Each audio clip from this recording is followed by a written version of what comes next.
Hi, I'm Tom Landon. The program you're about to watch was recorded live at the historic Grandin Theater in Roanoke. Since we started the Echo channel, we've made every effort to record as many Hoot and Holler storytelling shows as we can. If you appreciate seeing programs like this one and the fact that we make them available online and on demand to a global audience, I hope you'll consider supporting Blue Ridge PBS by becoming a member. These programs aren't cheap to produce, and we're actively seeking underwriting to support the recording, editing, and distribution of Hoot and Holler so that we can continue to make these heartfelt and personal tales available to those who are unable to attend them live. If you'd like to learn more about sponsorship, please drop me a line by email at tlandon@blueridgepbs.org. And enjoy the show. Blue Ridge PBS and Echo present Hoot and Holler, a live storytelling event recorded at the historic Grandin Theater in Roanoke, Virginia.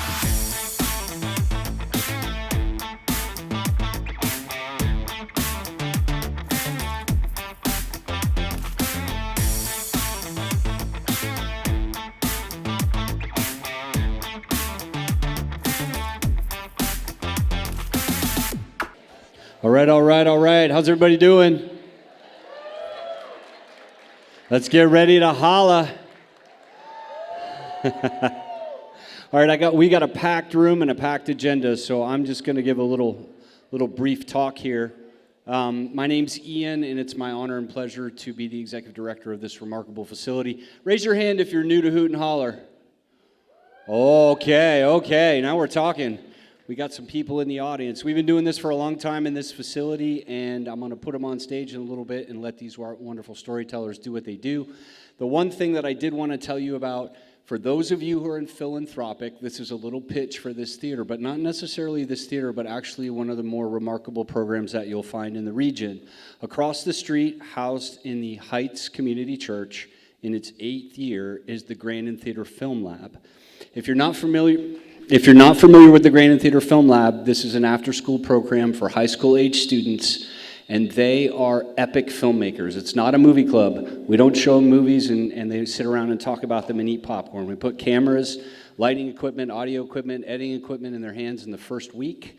Actually, your host of tonight's show, Miss Lee Hunsaker's son Dex, is in Film Lab currently. This program has graduated dozens of students who've gone on to study at the advanced level in colleges such as UVA, UNC, SA, SCAD in Savannah, PACE in New York City, VCU. We even have a student at the University of Southern California Film School right now.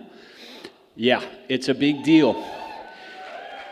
And for those, and it's relatively a secret because we spend most of the grant-funded money for this program pushing the program through and teaching these kids how to do it. These kids have made over 40 films in 8 years that have shown and been screened in 50 film festivals across America and 5 different countries. They're also 14-time Student Production Emmy Award-winning filmmakers. That's the National Academy of Television Arts and Sciences. So if you are philanthropically inclined and you are tied into Roanoke social media, you will know, slide. Yeah, you will know about Give Roanoke, which is coming like a freight train. It's next Wednesday, April 24th, and we are directing all of the Grandin Theater's efforts on April 24th to raising money for the Grandin Theater Film Lab. We've got some corporate matches starting at $5,000, and we're going to try to raise over $10,000 on that day. If you see Give Roanoke come across your feeds and you are philanthropically inclined, we request that you think of the Grandin Theater Film Lab. Thank you. That's my pitch. Now, let's get ready to holler!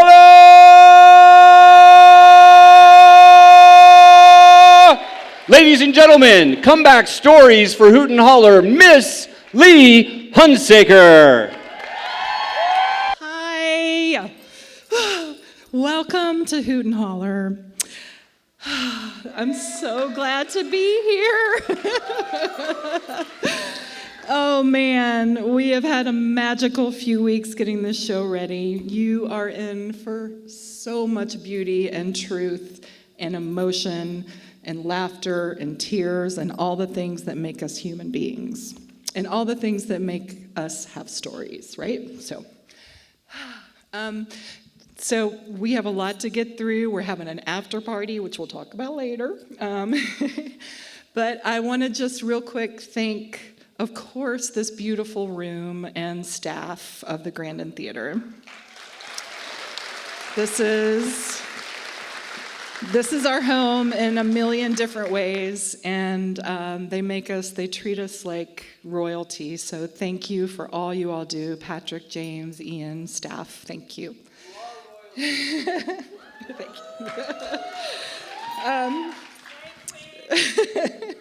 Stop. Keep going. Also, Sam Lunsford, our incredible DJ, Groove King. We also have the fabulous PBS Echo is here recording, which is just so cool. We cross the lines a lot for PBS, and here they are. They keep coming back, and we love them. So be sure to like and subscribe their YouTube channel. We have a lot of previous shows on there that you can watch, and we just really appreciate them coming out, and what a great organization. Oh my gosh, okay. Okay, so comebacks. We all got them, right? And they can come in so many forms. Maybe we come back to a place, to a person, to a love. Maybe we come back from illness, an accident, whatever it is. And the beauty of these 8 stories, we had some fabulous submissions for this. And these are the 8 stories that curatorially, it just felt like they encompass a really beautiful spectrum of voices and perspectives. So these are the 8 shining stars. We have 5 brand new voices, 5 out of 8. So yes. Who is brand new to Hoot and Holler? I can't see you, so, okay, welcome. So if you have not been here, and even if you have, y'all are aware of the love in the room. I assume you can already feel it, right? This room is like electric with love, and we feel it up here. I can't even express to you what your attention and your deep listening means up here. So I say it every time, lean in, laugh, applaud, let us know that you're here. We feel this incredible, I call them love bombs. There's love bombs like hurled at us all the time up here. So keep them coming, and know that everybody up here is just a regular person like you, and they have made the choice to stand up here and be brave and speak their truth, and it's like so empowering. So I'm so proud of them. Okay, let me see. We have a lot of special announcements after intermission. We've got a couple super groovy new shows to announce, and you're going to be in on this top secret. So there's that. We have new t-shirts, new merch, which you saw, which I'm wearing. Big Lick printing, love them. Anyway, there'll be more as we go, but I want to jump in. We have our number 1 storyteller. She is quickly becoming a regular, and we love that for us and for her. She's thrilled to be joining us once again for Comeback Stories. She's a family physician and co-owner of the Center for Ultra Health in Old Southwest. She's come to deeply appreciate the art of storytelling through her work with patients. Her favorite part of the job is receiving the beautiful and often unexpected delight of those stories told behind exam room doors. Holding space for people to find language to express their truths has an incredible healing power. When she isn't with patients or crafting her own tales, you'll find her on a soul-nourishing hike, paddleboarding the river, or mountain biking Carvin's Cove with her twin teenage sons. She especially wants to send a shout out to her husband for supporting her to tell this story tonight. This is a super brave one. They're all super brave. This is super brave. Lean it in, bring it. Christy Arthur. Yay. Yay. Thank you, Lee, for that wonderful welcome. Lee is a midwife of stories, and This story was like a double-breech 10-pound baby that required a lot of her skill and good questions to birth into the world to share with all of you. So, thank you.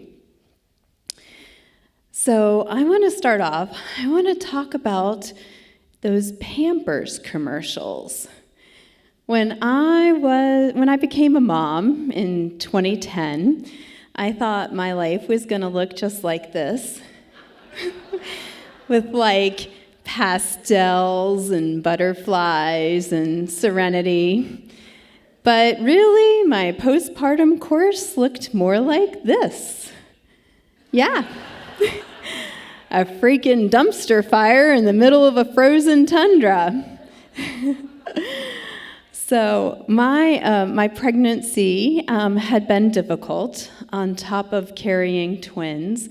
I'd been diagnosed with severe anemia and palpitations and gestational diabetes, and my legs were completely swollen, and I had really bad insomnia in the last trimester. And I had continued working as a busy family doctor throughout the entire pregnancy and worked up until the day I delivered. And I had decided that it would be a good idea to work all of my weekend call while I was pregnant so I wouldn't inconvenience anybody during my maternity leave. And my husband, he kept begging me to stop and slow down. I thought he was just being a weak man. It turns out he was the strongest and sanest one in this entire story.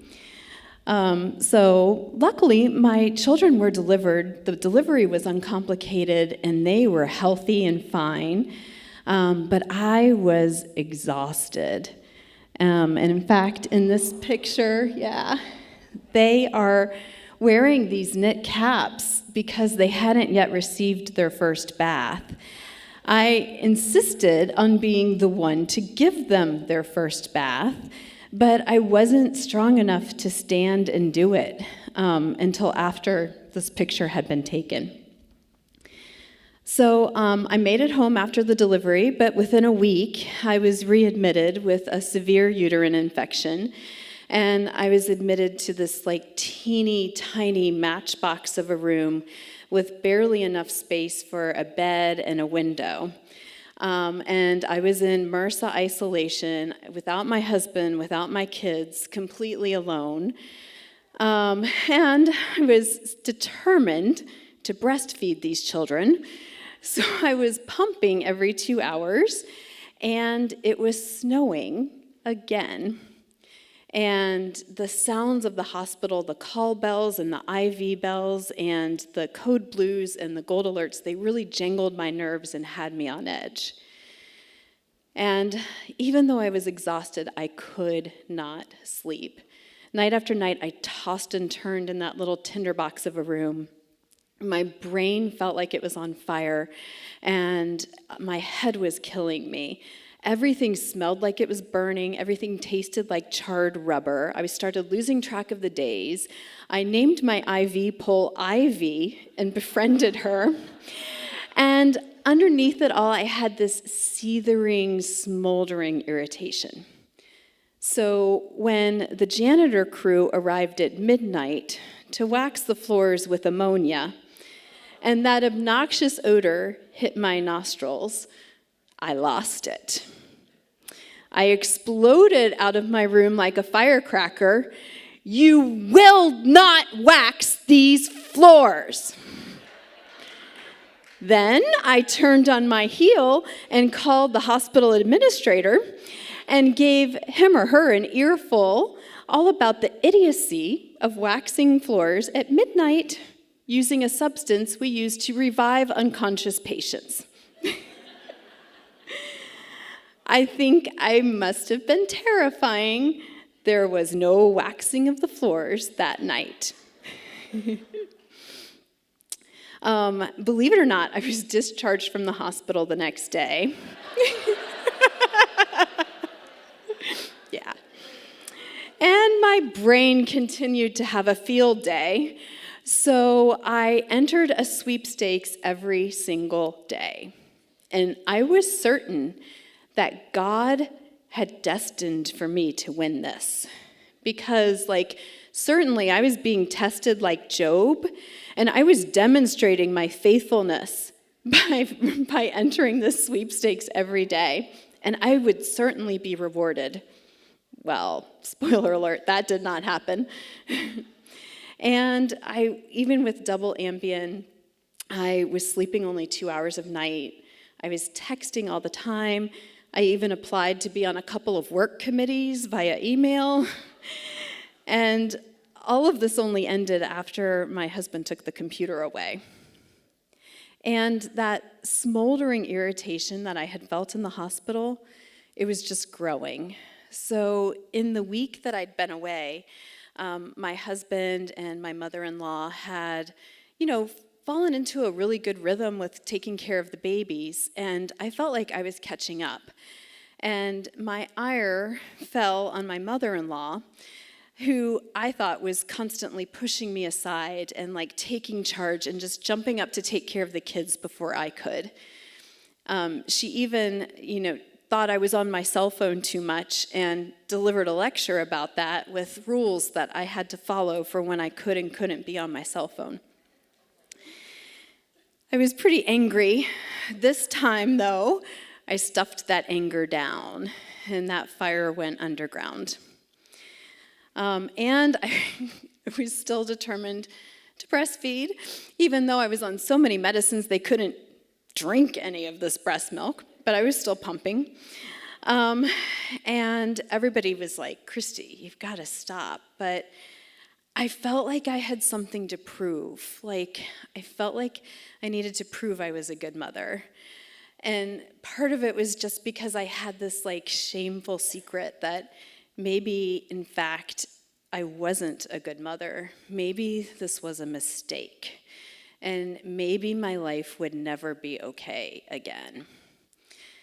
And so my mood fell further and further into that despair, and my husband found me hiding in a closet, sobbing, and he told me, in fact, I was not getting better, and he thought I should really think about being admitted to a psychiatric hospital. And first of all, he's a doctor, so if he's telling me this, I was like, okay, probably should pay attention. And if I'm being honest, I was a little relieved. Actually, I was very relieved. I could finally let go of trying to hold all of this together, struggling to sleep, fighting to take care of the babies, and hiding how far my mind had slipped. So I agreed, and I was admitted to St. Albans. Now, for many of you, the word psych ward may evoke images of straitjackets and people with forced medications and patients with blank stares, but it's actually very different. It's very structured. There's times for meals and group therapy and individual therapy and meetings with doctors and recreation, and it's a very structured time. I'm not going to say that my psych admission was easy, though. I was so grandiose and over the top when I was admitted. I saw a doctor that I recognized from my residency days, and I recognized her, and I was so excited about it. I put my arms out like I'm going to give her a hug, and smiled and started running towards her, and she's backing away. And I was like, oh, I'm actually scaring people. Maybe I really do need to be here. And I threw a fit about a pillow. I wanted to bring my pillow from home, and apparently that's against the rules. And in my mind, I needed this pillow to sleep, and if I didn't get to sleep, I wouldn't get better. And if I didn't get better, then I would never get out of St. Albans, and I'd be committed forever. So I was very, very upset. And that night, I called a good friend of mine and explained the situation, and she was so kind. She said, wow, Christy, I am so sorry. That rule is really stupid. And I'm sorry you're going through this. And I was so grateful she didn't try to change my mind or convince me. Her empathy really soothed my burning, broken brain. And I think it really started a little bit of that healing process. During group therapy, I started off in group as if I was the counselor. And I remember one of the other participants was telling this, oh my God, extremely circuitous, long-winded story all about why she didn't need to be there. And at the end, she said, but I have been having a few problems remembering things. So, not one to miss a chance to talk and be the leader, I said, well, you just told us that you're having trouble remembering things, so isn't it possible that you can't remember why you need to be here? It was so obnoxious. I still feel bad about that.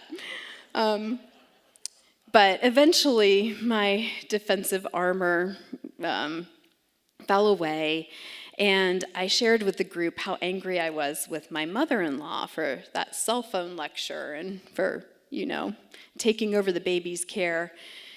And it was their turn to counsel me, and they asked a really, really good question, which was, isn't it possible that your mother-in-law is doing the absolute best she can in this really, really tough situation?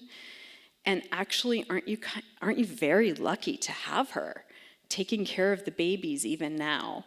And I was like, oh, that really hit me, that realization. And when I got home, it allowed me to receive the warmest, biggest, most forgiving hug from her, and it was so obvious. She didn't know how sick I was when she was doing all of those things. And it was after that group therapy that I actually started sleeping, and I even took a nap without the pillow. And so after 8 days at St. Albans, I was discharged home, and I continued to meet with my psychiatrist weekly and counselor weekly, and eventually the postpartum psychosis shifted more to a depression, but that was able to be treated outpatient. And after about 3 months, I went back to work, and after about 6 months, I started feeling a little more like myself, though it was still a struggle to make it through the day. And it wasn't until the boys were about a year that I started thinking, I think we might be okay. And I started looking forward to the future. So, yeah, my brain was on fire, but it took those flames to incinerate this completely insane delusion that pushing through and only the weak need help are good, or pushing through is a good thing, and only the weak need help. I think some of those ideas had been reinforced in medical training, where sucking it up and pushing through was not only expected, but rewarded. So how did I come back? I slowed down. I've started listening to my body and saying no to things that don't serve. And I accept help, knowing that that's actually a sign of strength, not weakness. Yeah, thank you.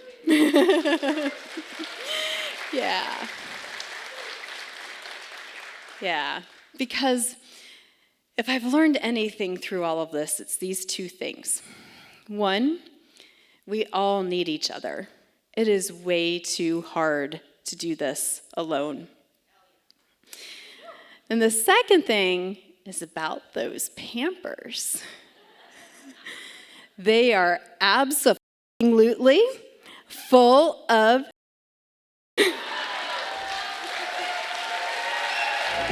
Dr. Christy Arthur, y'all. Giving us permission so bravely. Thank you, Christy. Woo! Okay. Number 2. You promised probably know this guy. He arrived in Roanoke in 2001 as a stranger, making a new start in his life. Since then, he's landed a couple of cool jobs, fell in love, and married his sweetheart on the rooftop of Center in the Square. He's raising teenagers for the second time and is serving his second term as our vice mayor of our city. Also, the Democratic nominee for mayor for next year. Okay. Anyway, we heart him. He's a regular fan favorite. Welcome, lean in, bring it on, Joe Cobb. Hello, hello, hello. Ride with me, ride with me. Won't you take a ride with me? How are you? How about Lee Hunsaker? Isn't she amazing? All right. So I want to introduce you to somebody really special in my life. Her name is Marilyn. She's my mom. Mom was creative. She was kind. She was feisty and fierce and devoted to me and my siblings, Nancy, Alan, and Peggy. She attended everything we did. And she always said she was proud as punch of all of us. How about that? How about that vest I've got going on there? I'll never tell. She was always proud as punch of all of us, and at 5'1", whenever we got in trouble, she always stood up for us. Mom was a teacher. She started out with elementary school students, and then she went back when I was in high school to get her second master's degree in education, teaching children with learning disabilities. Mom was also a painter. In her retirement, she taught herself watercolor, and she would often take photos of things she really liked and then paint them. In 2010, my mom was diagnosed with Alzheimer's. A couple of weeks ago, after a very long day, I came home and went over to the kitchen table and sat down where I usually sit, and I saw a card. And I opened it, and it read, "As a mom, you wear many hats." Garfield the cat, let's go to that. Nope, not that one. There we go. Garfield the cat is featured on the card in various poses wearing many different hats. The handwriting on the card looked familiar to me.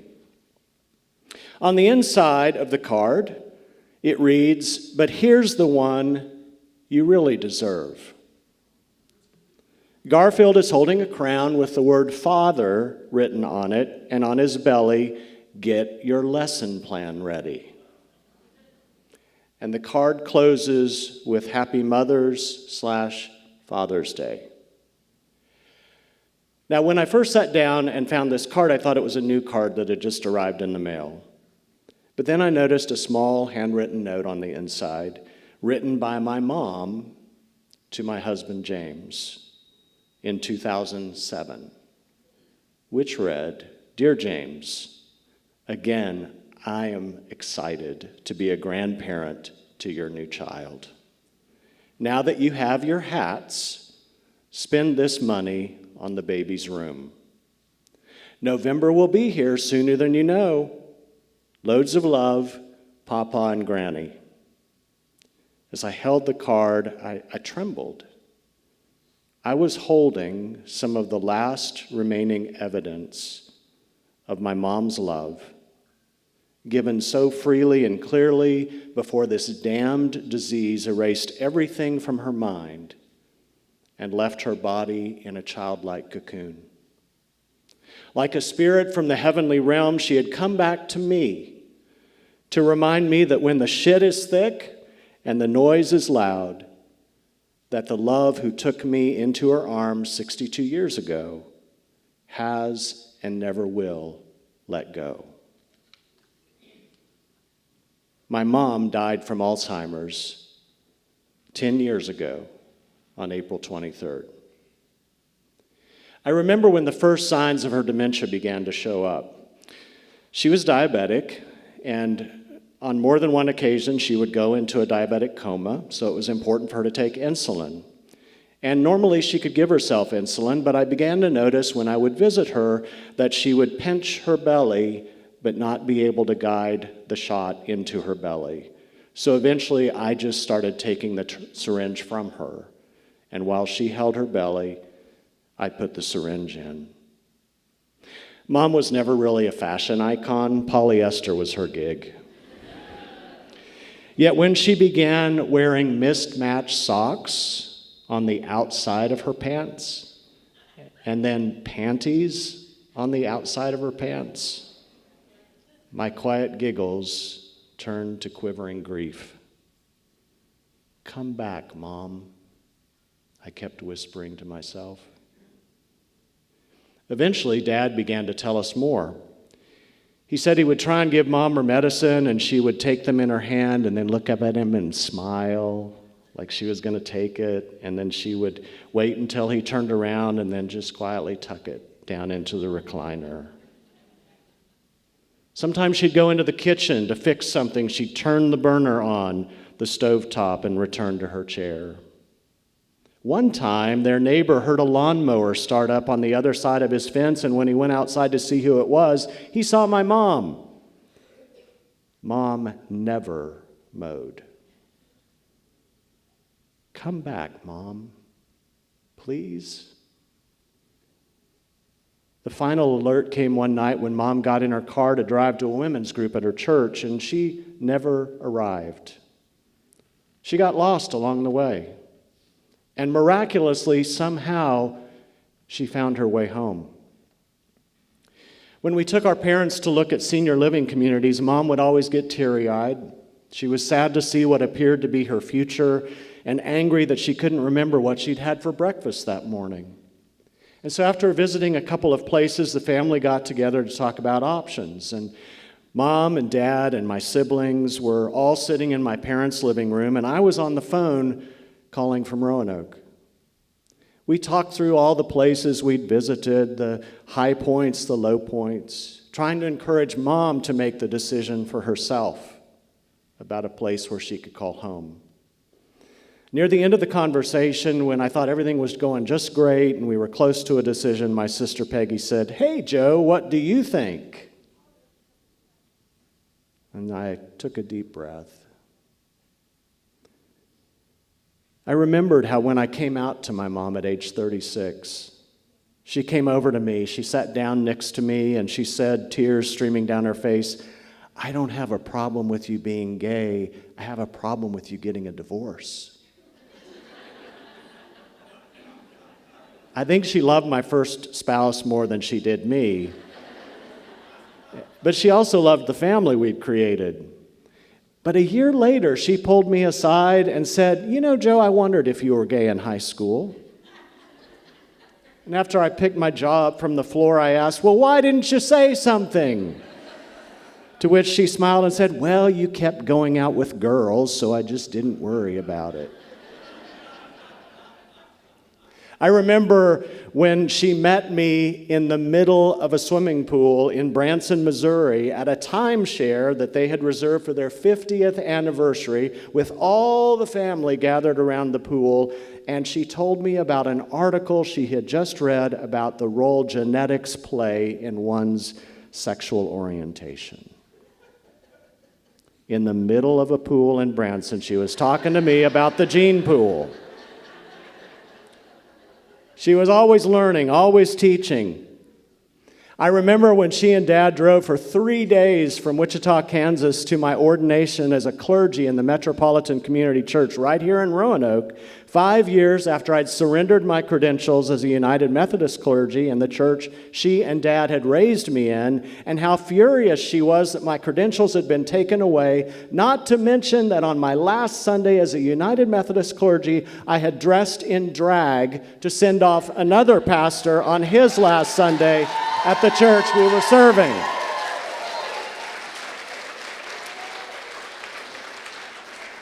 She was, of course, in the audience and saw me. And that night she came to the room where I was sleeping in their house, and she said, "Joe, please don't dress in drag again." To which I said, "Okay," and then added under my breath, "I won't ever do it in front of you again." I remembered that on that day of my ordination, when a local reporter, Pam Podger, who was writing a story about the event, asked her what she thought. Can we go back to the one with the circle? People in the circle. Sorry, these aren't in order. That one, thank you. So when the reporter asked her about the ordination, Mom said, when they took his credentials away, they took his livelihood away. And it really bothered me. This is kind of like putting everything back together again. Mom, I said, after all these memories raced through my head in the moments of trying to help her make sense of her living with Alzheimer's, Mom, do you remember when I was there with you recently and you told me you just felt like you were missing your mojo? She never said mojo, but she was missing it. And she said, yeah. I said, Mom, you know that Meadowlark House, the comfort care home for Alzheimer's people that we talked about and we went to visit? Why don't you go for a couple weeks? Just check it out. See if you get your mojo back. And if you do, we can talk about it. And maybe you can come back. Maybe you want to stay. And she agreed. She made her choice. And I heard myself say again, Mom, please come back. But once she moved, everything changed. Her disorientation became her norm. She became childlike more and more every day. Growing up, I was the singer in the family. Mom loved hearing me sing, and she did everything she could to get me voice lessons and make sure I was singing everywhere I could. And she always told everybody around her, oh, Joe, he has such a beautiful voice. So one night, a Sunday night, during karaoke at our new comfort care home, I went to sing, and when we were done, the hostess of the event came over and thanked me for singing, and we walked over to my mom, and she said, Marilyn, your son has such a beautiful voice, to which my mom promptly answered, well, it's not as good as his sister's.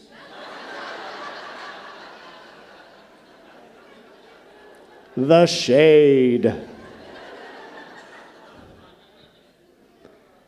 I remember another trip when I was driving over to see her and realized that she would not know my name. She would not remember who I was. She would not be able to say much, nor would we be able to have a conversation about anything we shared in common. Please come back, Mom. So I went in and I sat with her.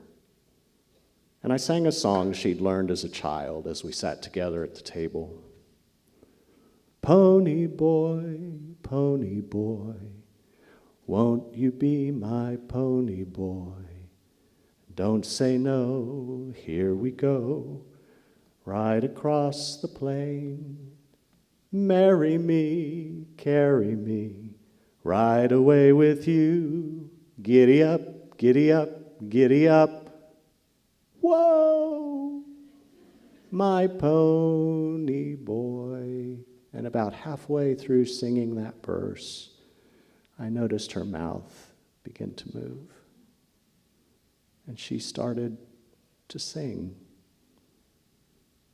She had come back, if only for a moment. In early 2010, my sister took a picture of their dog, Chewy, to my mom to ask her to paint a watercolor. Mom took longer than usual, and Peggy began to worry. Peggy later found this painting. And when we all looked at it, we knew why Mom found difficulty sharing it. It reflected the mixed media of a mind on Alzheimer's. The last time I saw my mom, she was wearing a purple sweatshirt. Her face scrunched as she tried to hold her glasses up. Her hands were closing tight. She could no longer feed herself. Her appetite was waning. I went to the freezer and pulled out a carton of her favorite ice cream and filled a bowl. And for what seemed like an eternal paradise, I fed her butter pecan ice cream. And this was the last time I saw her. The day she died, my brother Alan sent me a photo of his son Wyatt leaning over her bed and kissing her. And through his kiss, I felt as though all of us were kissing her. The hardest part about moving from Kansas was moving away from my parents, especially my mom. Yet Mom, even as she was leaving her mind and body, always came back to remind me, I love you. I chose you. You are mine. And as I think about the journey I've made from leaving everything I knew in Kansas to arriving in Roanoke, a stranger in a strange land, Mom's spirit has come back over and over to guide my comeback. Thank you, Mom. I love you. Marilyn is for sure here with us, right? Thank you, Joe. I love that take on the comeback. All right, and now for something completely different. I met this woman very briefly at the Roanoke Writers Conference back in January.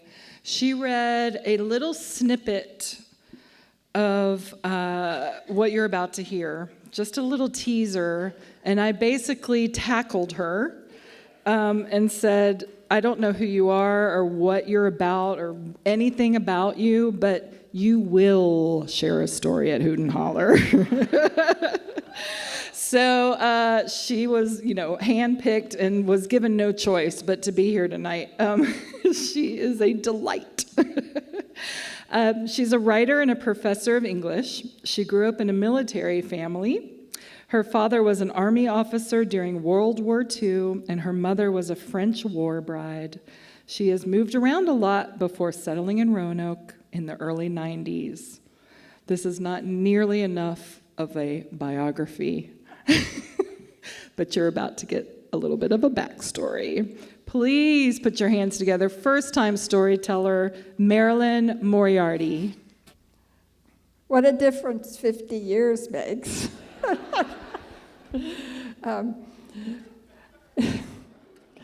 It was 1973.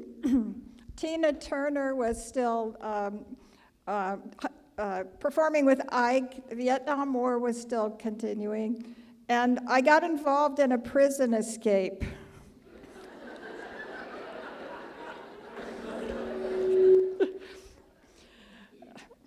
I was a 20-year-old undergraduate at the University of Florida, an English major, and an active member of the fencing club.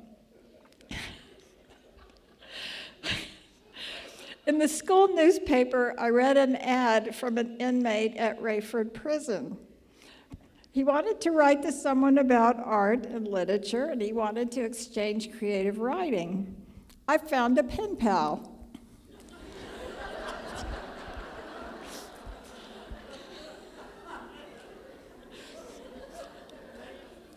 Vincent and I sent letters back and forth about a year. We exchanged stories.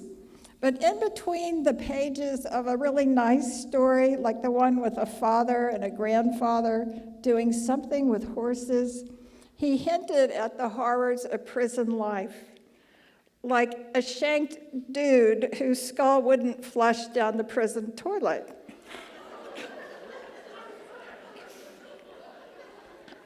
Shanked dude?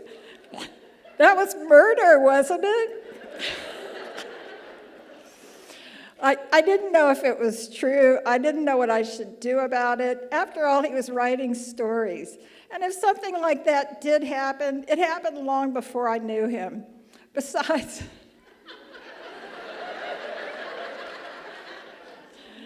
it was easy to see the good in him. I was only 20. When Vince got on work release at a plant nursery near Rayford, he sent me a letter inviting me to lunch. He could only take an hour. He would bring a new story, I would bring lunch. Because I didn't have a car, I borrowed one from my fencing teammate, Christian. He gave me his car keys to a green Chevy Malibu with a warning.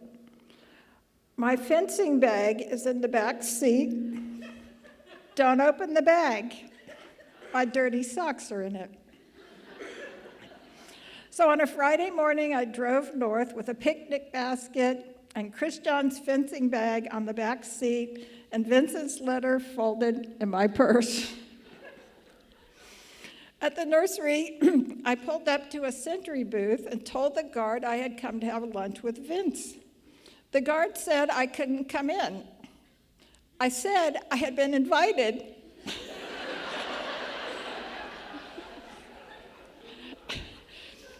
He said, "Are you crazy, lady?" He's a convict. I never liked it when people told me what I could or could not do. Even before the women's movement was cranking up consciousness on patriarchy.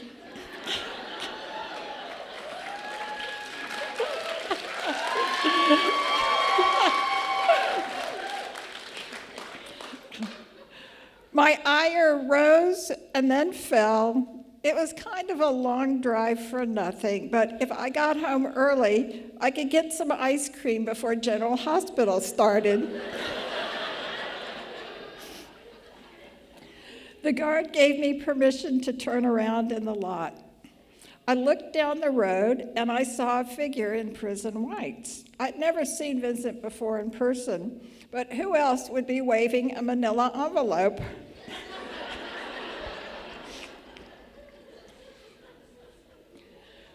I gunned the engine.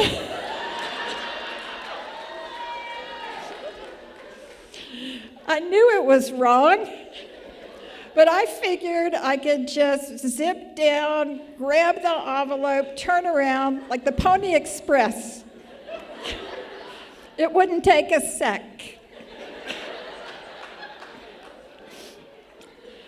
I pulled up to him. He threw his story through the open window into the back seat, and then he pulled out a knife and held it to my throat and said, "Slide over."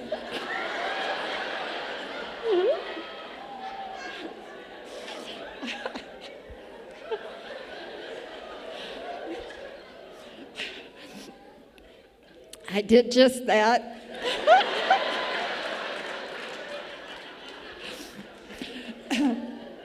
I tried to fasten my seatbelt as the car flew over bumps. The rear of the car fishtailed, knocking me into the passenger door. The speedometer ticked past 40. I looked at the speedometer thinking how mad Christian was going to be if anything happened to his car. So I asked Vincent to slow down.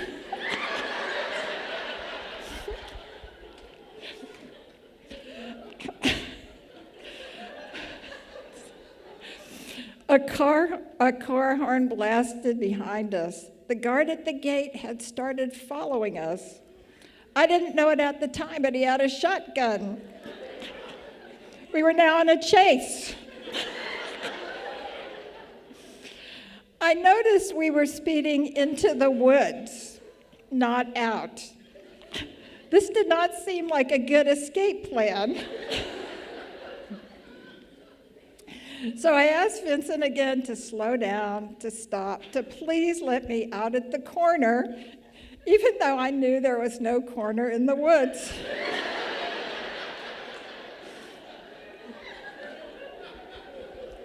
But Vincent stopped. And as he did, the guard arrived, hopped out of his car, jerked Vincent out of the car, locked him in the back of the station wagon. Then he came over to my car, pulled the keys out of the ignition, and he said the police were coming for me. I sat in the middle of Florida woods without car keys to run the radio or air conditioning. I couldn't go anywhere. They didn't have cell phones in those days, and I wasn't sure how long my wait would be. So I tried to make the best of things.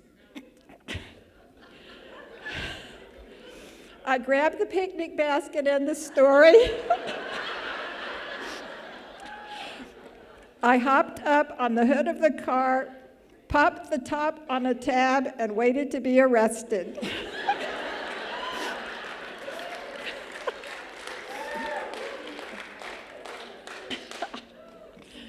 The sheriff sent 2 men in a car to take me and Chris John's car back to jail. They asked if I had any weapons, which left me stuttering about the fencing bag, which looked like it might be holding a machine gun, which the dispatcher thought it was. Although when they unloaded the car, they opened the bag and found Chris John's dirty socks. The deputies also searched the car for money and plane tickets. They thought I was going to bust Vince out of prison and run away to South America. I didn't even know the name of all the countries in South America. They eventually found the picnic basket and found the letter which said he only had an hour for lunch.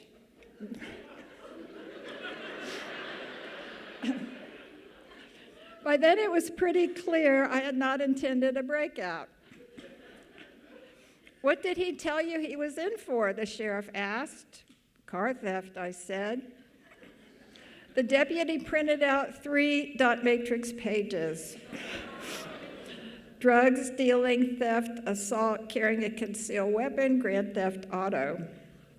The sheriff and the deputies painted a grim picture of what might have happened.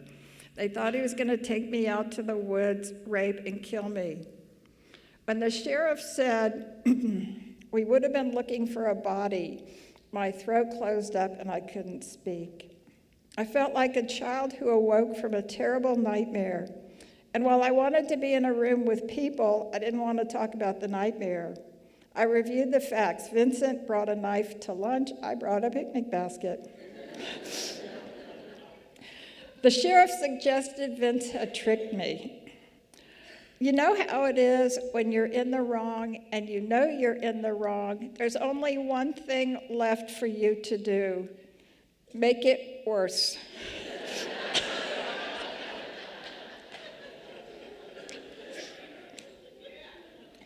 While being stupid and being criminal are usually 2 different things, I managed to combine the 2 when I said, I take existential responsibility for my actions.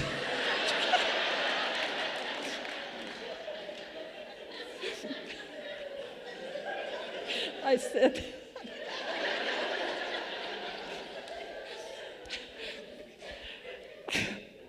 the deputy said, Lowell Prison for Women, 2 years. That's the penalty for aiding and abetting. I was confused. I narrowly avoided a shallow grave in a Florida wood, but now I was also an accomplice to my own attempted murder.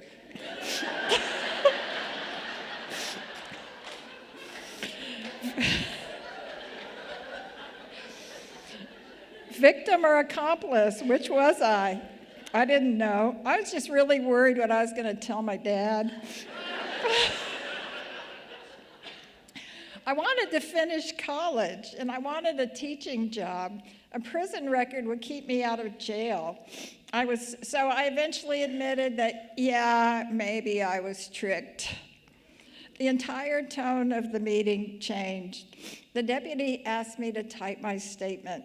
We went upstairs to his office, and I was happily pounding away on the typewriter, now with a cup of coffee and a cigarette.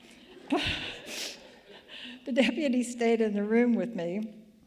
There was a commotion downstairs. A man came up and said the prison had sent a van to pick Vincent up and take him back to Rayford. I stopped typing.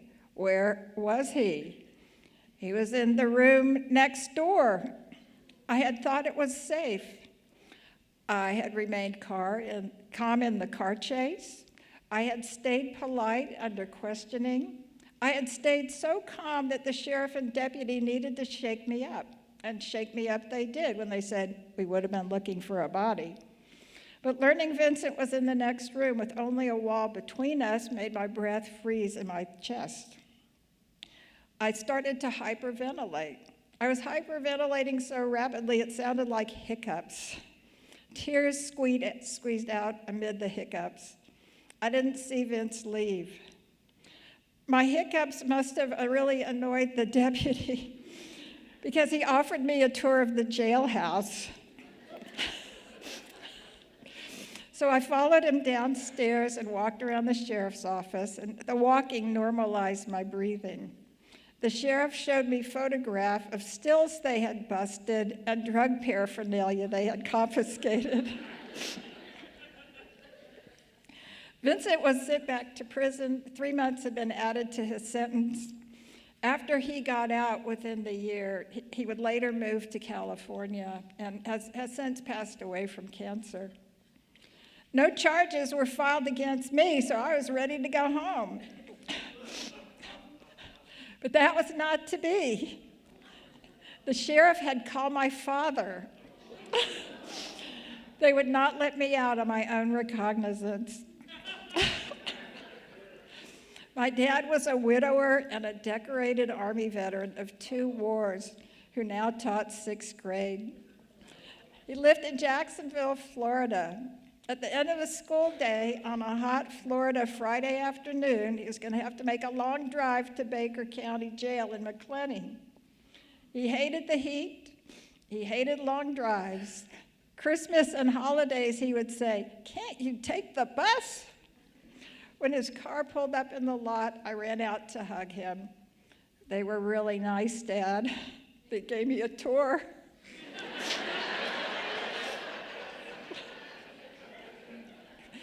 I waited outside on the porch while he went to talk to the sheriff. I thought it would only take 5 minutes, he would sign something, but they must have had a long conversation. 15 minutes later, my dad came out. "They didn't give me the tour," he said. "Do you want to get something to eat?" I asked him. I wasn't hungry, but I wanted to sit inside the circle created by my father's presence. I could tell him everything, and he would not be derailed by the drama or judge me for my naivete. He would let me be all things I was, innocent and guilty, deliberate and duped, maybe even arrogant in my stupidity. But it didn't happen. He was ready to go home. "I'll call you later, sweet baby," he said. I drove home alone and in quiet. I drove past woods where I could have been killed. I thought Vincent had been my friend, but actually my friendship with my fencing partner gave me the words I needed to speak in the car. After the car went through the car wash, any clues to its adventure would be gone. My dad drove home composing the story he would tell till his death. His story would come back over and over and over. With other school teachers, with neighbors, with friends and relatives, with college boys I wanted to date, with men I wanted to date. He would ask, "Did I ever tell you about the time I picked my daughter up from jail?"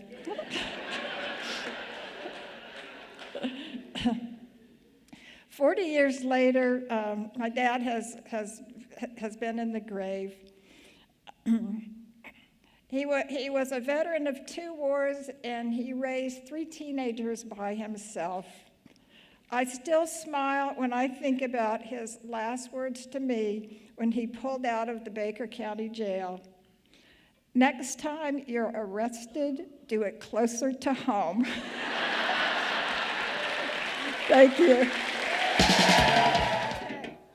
We have one more story, and then we have an intermission for loving and hugging and beering and all the things. So thank you. And then after intermission, we have 4 more incredible stories. So and some surprises.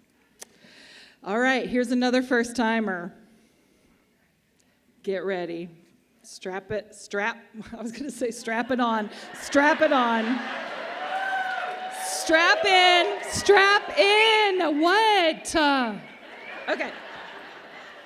Our next storyteller. First timer. AKA Rock Rose, the original BBW model and adult entertainer, TV talk shows, radio, columnist, and now author. Her newly released Sex, Drugs, and Rock Rose is available now and actually out in the lobby after this, where Miss Thing is going to be out there signing. Fabulous book and so juicy. I'm so thrilled to meet her. She's like a soul sister. Please welcome, put it together, first timer, Jennifer Gabriel. Hello. Hi, everybody. Welcome. Comebacks come in many forms: health, wealth, relationships, lessons learned, and we most often hear it used in reference to public fame. My greatest comeback of all was to myself, my true self. Writing my autobiography, was a big part of me coming back to Jennifer. As a young maiden, I was wild and free in my expression. That was frowned upon. I grew up in the Hudson Valley. There I am. That's when I was all wild and stuff. Not that I ain't anymore, right? I grew up in the Hudson Valley, about 60 miles north of Manhattan. I was surrounded with beautiful apple orchards, expansive gardens, and magical abundance of nature. My mother, my very religious mother, was very savvy in her abilities to navigate the busy streets of New York City. And my father worked on the railroad, which gave me a free train pass into the city. Within an hour and a half, I was immersed into the vast and diverse cultures of New York City. It was a place where the hippie, witchy, and the headbangers were accepted among the suits and the jackets. No matter what I felt like embodying, it was acceptable there. No wonder I liked it. At home, my mother was busy ripping apart my revealing lace tops and destroying my witchcraft books. But my head was filled with adventure and thrills of the big city. By the time I was 13, I found myself spending more time in the city than school. The East Village became our playground. Seediness, punk, sexual posers as advertisements, and hustle bustle and the buzzing of the concrete. Most of all was the witchcraft store, which I was obsessed with. In my heart, I knew I was a witch. Most of all, there was a witchcraft store called Enchantments. This Wiccan belief is a nature-based belief system that was very taboo to my elders. The suppression of my beliefs drove me to start running away. I ran away at 14. I indulged in a lot of adult pleasures and drugs. I felt dark necessities were a part of my life. At age 16, the powers at my school told me I was being kicked out. Said my runaway antics were a bad example to other students. Kicked out of school for being a bad influence. Age 17, I left home, and I was living in Brooklyn and New York City. I was running through drugs, music, alternative lifestyles, anything but the mundane. Woo, where were we? I felt euphoric, escaping through sexual seedy antics. Being a large bisexual Amazon witch in 1987 wasn't everybody's forte. It's still not today. However, I was attracted to makeup, rock and roll, witchcraft, the punk scene, nudity, androgyny, love guys with guy liner, and very much, and small women. I soon found myself starring in my first adult film, meeting and working with major porn stars. I don't know if they're there yet. Are they there? Working with stars such as Ron Jeremy, Linda Lovelace, Annie Sprinkle. They were a little bit older than me at the time. This young maiden found out this lifestyle came with drugs and money. I liked it, and attention. Oh my God, I craved attention. I loved it, loved it, loved it. But when the highs came crashing down, I realized I was addicted. I was addicted to cocaine. I was addicted to sex. I was addicted to this lifestyle. I hit a wall. Everything in me was screaming. I was physically, emotionally, and psychologically sicker and exhausted than I've ever been in my life. I went back home to the countryside and my family. This is where I found out I was pregnant. What? Pregnant? Oh no. I found it wasn't I found comfort in the countryside while finding myself becoming a mother. I was able to focus on his needs and a new life as a mom, but it wasn't long before I missed the attention. So I got back into the adult industry. I found myself navigating between two different worlds. Dancing topless in clubs paid well and gave me riches in other ways. I felt the thrill of life again and the excitement of showing off my big natural breasts. Dancing I loved very much. Meanwhile, the industry had no big women and a long list of men who were very interested in that niche. BBW, big, beautiful women, they sure seemed to like me. I enjoyed being different. I loved feeling the power through my stature. I still do. I found power in my size. I found that sometimes people put themselves in a box, and they don't realize that men and women are turned on by all shapes and sizes. I am nervous. Even at my heaviest, I never felt ugly or embarrassed by my size. It had landed me plenty of work. By this time, I had another child. As they were growing up, I had been sending in Polaroids of my breasts to different magazines. I was asked to pose for Jugs magazine. And of course, I did. Jugs was the pinnacle of breast magazines. And at the time, it was very super exciting for me, and it was a huge platform. Thank you. It worked out so well that I had my own column working for Jugs, writing for a couple years about exhibitionism. This was a period of resurgence.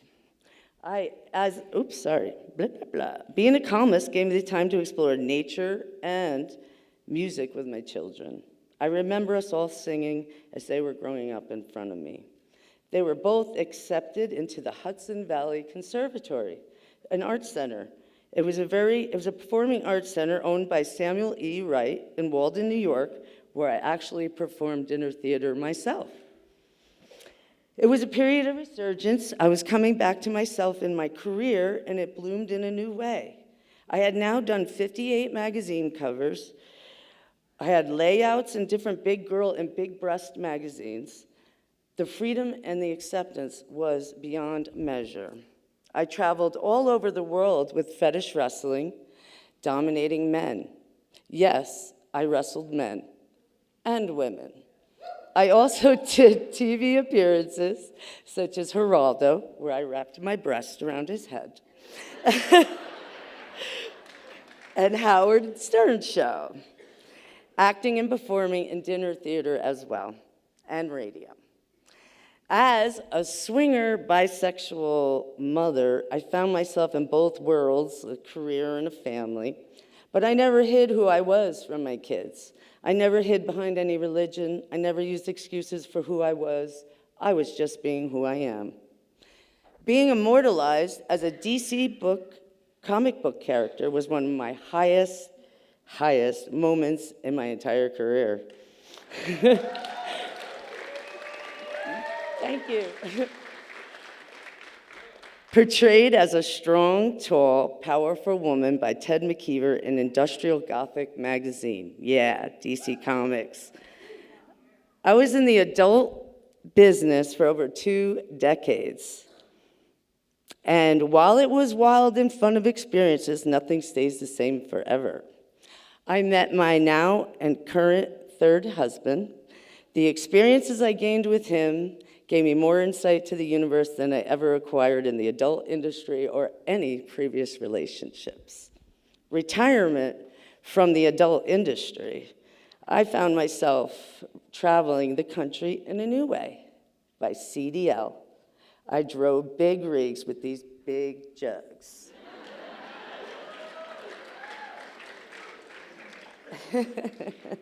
Trucker. Juggernaut. Juggernaut means that drives big things. Yeah! Woo! Traveling the 50 states gave me the freedom and the space to heal. Freedom to love myself and respect the choices I made. By this time, my children were adults living their own lives. As the crone, this 55-year-old, I stand here before you. I needed companionship. I didn't need just to retire again from another career and an industry, but to retreat. I needed to come back to myself in the comfort of the country. I needed my husband. I needed my animals, my gardens, and my woods. Living in the mountains of Virginia, I was able to focus not only on my physical health with a full knee replacement, but my mental health as well. I fixed a lot of bad habits, and I was able to work on my emotional healing, and that has been well put off. Retraining my brain consumed me. It was baby steps, one day at a time. Never once did I question how I was going to get there. I believed I could retrain this monkey brain. I believed in good relationships with others. Most importantly, I believed in myself. I forgave myself for the choices I made as a maiden and a mother. No one ever is perfect, but you can always take actions to become your highest self. After many years of journaling, I reached a part of my healing that I began to look in the shadows of my former self. Rock Rose still lived and breathed on the big screens. Woo! Hulu is screening my face on the dark side of the 90s. Jerry Springer ads were showing clips of me doing splits. Bill Maher showed me my jugs covers again. It just felt like the right time to release the past and live in the now. I've worked tirelessly to share my experiences through my newly released book, Sex, Drugs, and Rock Rose. Now I'm an author. I would like to say that I've learned a lot of lessons over my years. My strongest comebacks come in forms of resurgencies and recovery. It was a part of my process to come back to who I really am, back to Jennifer. I healed myself from psoriasis, diabetes, hypertension, bad habits, and bad relationships by using my Wiccan tools and my meditation, prayer, and herbal remedies. I believe in self-love and the freedom of expression. You have the choice to rewrite the script of your life at any moment. My book has so many examples of comebacks, big and small. Being your true self and liking who I am is the biggest accomplishment of my life so far. And of course, my book, Sex, Drugs, and Rock Rose, explores this journey. Blessed be, I am me, stand tall, walk your path, love yourself. I don't really feel like this is a comeback. I feel like I've arrived. We got an intermission now. We have 4 more unbelievable stories. Thanks for sticking around. We feel the love up here. Go hug the people, tip the people, and don't forget about our after hours hootenanny. It's going to get rowdy up in her. Put your name in a hat for a chance to tell a 5-minute story. We'll explain more later. Go do your thing. We love you. All right, loves.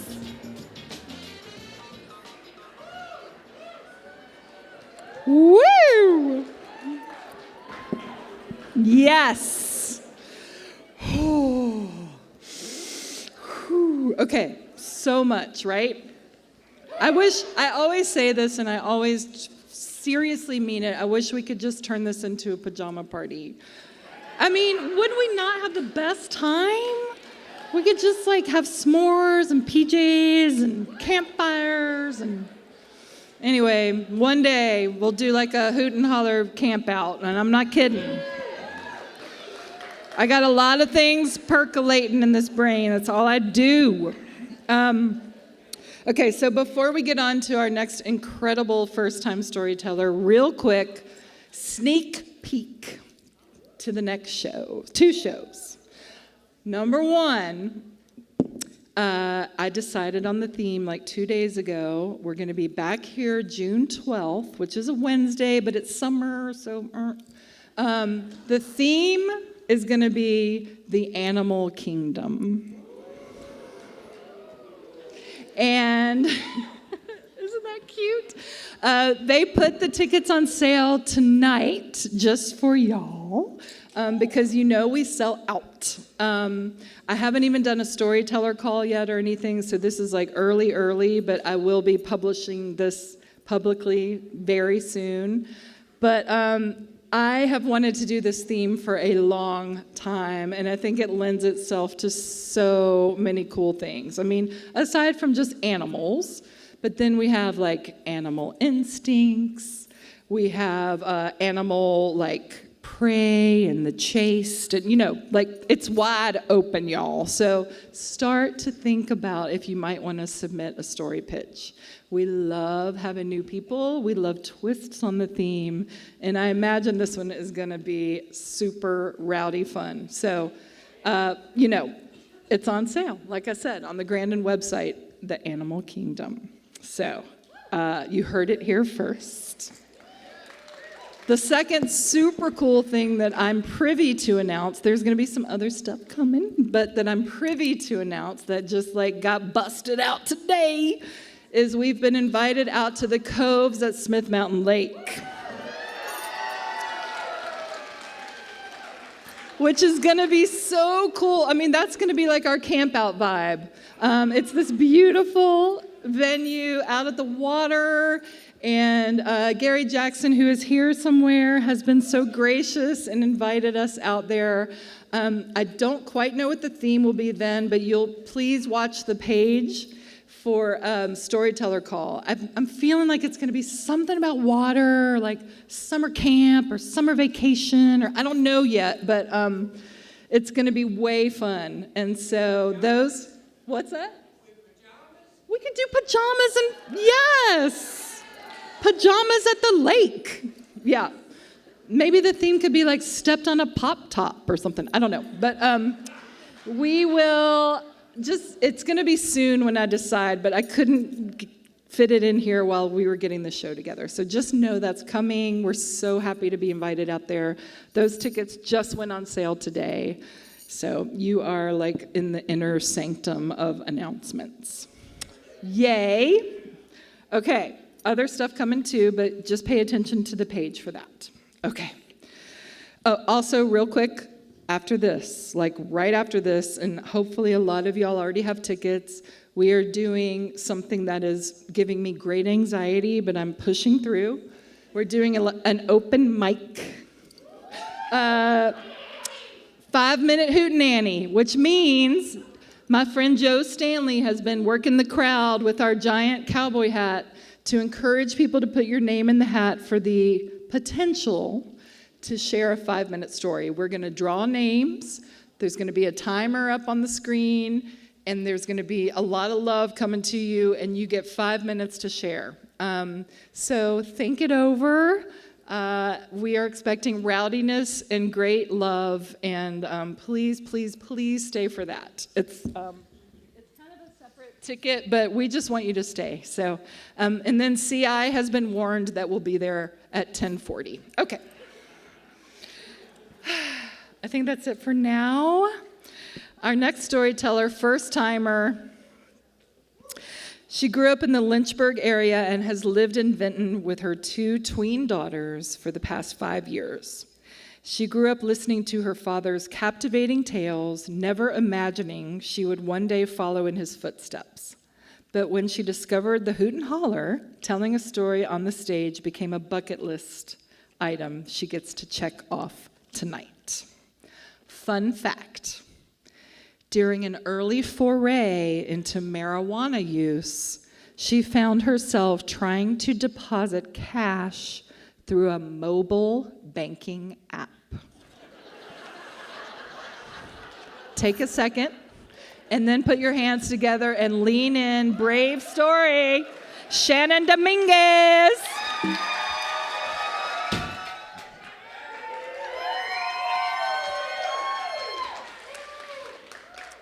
I grew up as one of Jehovah's Witnesses.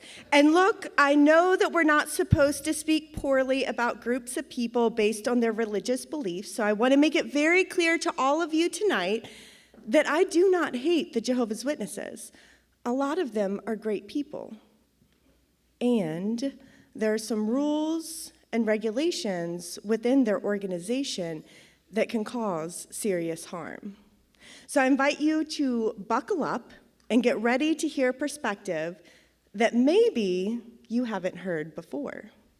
You see, my family became Jehovah's Witnesses when I was 3. My mom, my dad, my aunt, my uncle, my grandpa, my grandma. My dad was even an elder in the congregation. Now, if you don't know much about Jehovah's Witnesses, here are 3 things that you'll need to know in order to understand the dynamics of tonight's story. First, the Jehovah's Witnesses are considered a high-control, high-demand religion. Second, once you're one of Jehovah's Witnesses, you are discouraged from closely associating with friends or family members who are not Jehovah's Witnesses. And thirdly, they practice shunning. So once you decide, and they call this disfellowshipping, once you decide to get baptized as a Jehovah's Witness, and for me, that was at 16, you're never allowed to change your mind or decide that you don't want to follow all of the rules without reaping the consequences of being completely cut off from all communication. No texting, no calling, no emailing, and no greeting in public. I lived in a very small world, and it was the only world that I knew. And I had been pretty good at following the rules up until about 9 years ago, when I decided to go against everything that I had been taught to believe, and I left my husband. Now, my husband was very controlling. I had a curfew, I wasn't allowed to have a job, and sex was expected daily. And look, we don't hate him either. I mean, he is watching the kids tonight, okay? He's got some trauma. I married him after dating him for only 2 months when I was 18, and 18-year-old me just wasn't super smart. But 8 years and 2 kids later, I knew that I had to leave because I saw our very young children seeing our dynamics, and I did not want them to think that this was normal or healthy or acceptable behavior. So I went against everything that I had been taught, and I took a risk. I borrowed $1,500 and got an apartment for me and the girls in the town of Bedford.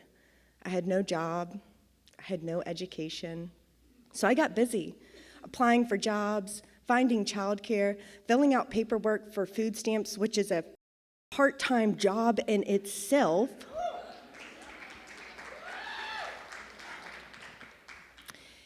And on April 6th, 2015, 9 years ago, my youngest was napping in the back room with her sound machine on, and I was cuddled up on the couch with my oldest, and we were reading books. When all of a sudden, there was a knock at the door, and it was one of those obnoxious kind of knocks, okay? I grew up a Jehovah's Witness. There are a lot of different kinds of knocks. This one was obnoxious. I opened the door, and to my surprise, I see a female police officer. She asked me if John Thibodeau is my father, and I say yes. Now, to give you some background on my father, he wasn't so much of an elder tyrant anymore. Something about him and my mom's divorce had opened something inside of him. He became kinder, more patient, more honest with himself, and more aware of others. We were tight because we could be real. And he saw firsthand, he was one of the few people who knew what I went through in my marriage. And even though he had been an elder, he supported me in leaving and actually was trying to leave a very unhealthy marriage himself. The police officer informed me that my dad had died. My mind went into total shock. It raced. How did he die? Was it a car accident? Was it a heart attack? She had no additional information to give. Later that day, I would find out that my dad had died from heartache, heartbreak, and utter hopelessness. He had died by suicide. I still find it difficult to describe just how heavy and complex and intense those next few weeks were. I found myself a shell of a person, completely consumed by grief. But as a single parent, things had to get done, and things got done. Within a month, I got a job as a waitress, I enrolled my kids in preschool, and my food stamps application was approved. Yay. It was hard to do the things, and to be honest, I was a wreck doing them. One time I was at the DMV, and a song came on the radio, and I could not stop crying. Grief was like that for me. It was embarrassing. It would smack me in the face at random times, and usually without warning.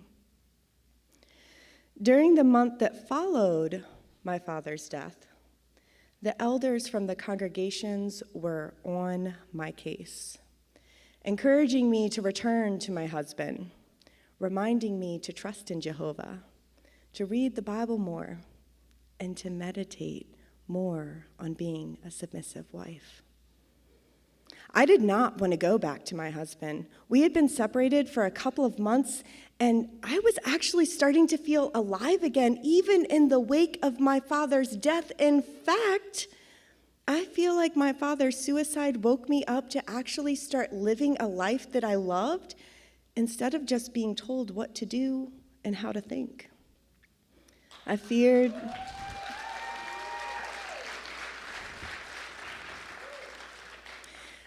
that if I returned to my husband, that little spark of life inside of me could perish, and that I could do the same thing that he did, and I could not leave my children with the pain that I was experiencing. I had to leave, even if leaving meant displeasing God. Now, the Jehovah's Witness teaching is very clear. The only way to break the bonds of marriage and get the elder monkeys off your back is adultery. So in what felt like an attempt to save my own life, I made a deal to sleep with a guy that I waited tables with. Now look, was I curious? Yes. Was it all that? No.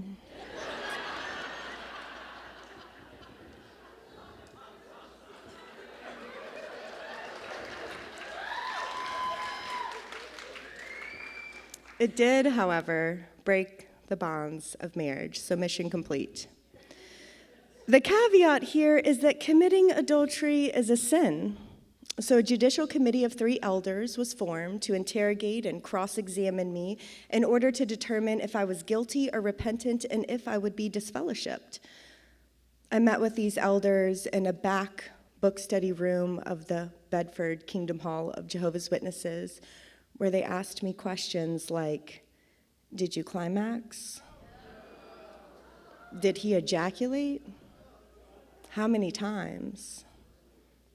My face burned with shame and embarrassment. The room felt hot and stuffy.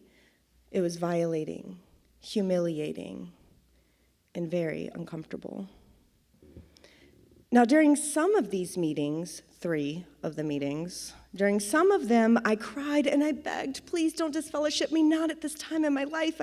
I'm going through a divorce, and my dad just died by suicide. But at other times, I wanted to know why the witnesses said that God said that spouses are never allowed to leave each other, even if staying makes you want to kill yourself.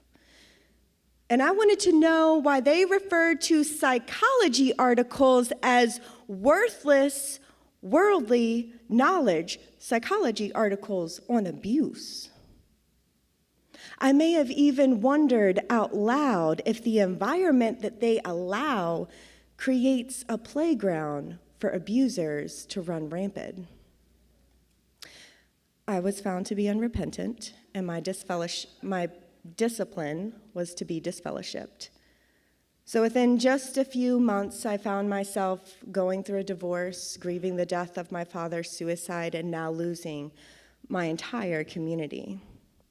I felt overwhelmed and undereducated and unconnected and very confused.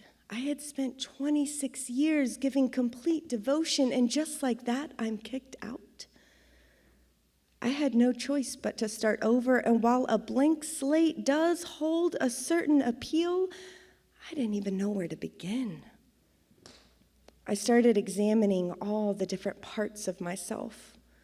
Which ones were just stuck onto me based on religion or culture or society or family? Who was I? And this is what I found. I knew that I wanted to be authentic and truthful and vulnerable. I knew that I wanted to think for myself and not just believe what I was taught. I knew that I wanted to learn how to take care of my own mental health and set that example for my children.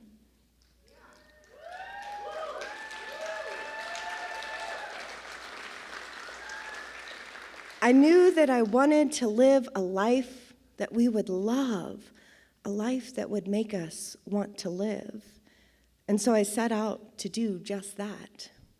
While soul searching and waiting tables, a friend of mine said that an immigration law firm was looking for a bilingual receptionist, and when I was a Jehovah's Witness, I had learned Spanish, so I applied, and to my surprise, I got the job.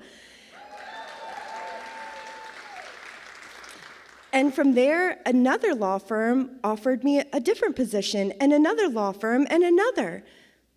But I still set out searching for a work-life balance that would help my very broken self, who happened to be a single parent. I'm very happy to share that for the past 3 years, I've been a nonprofit consultant with Building Beloved Communities, and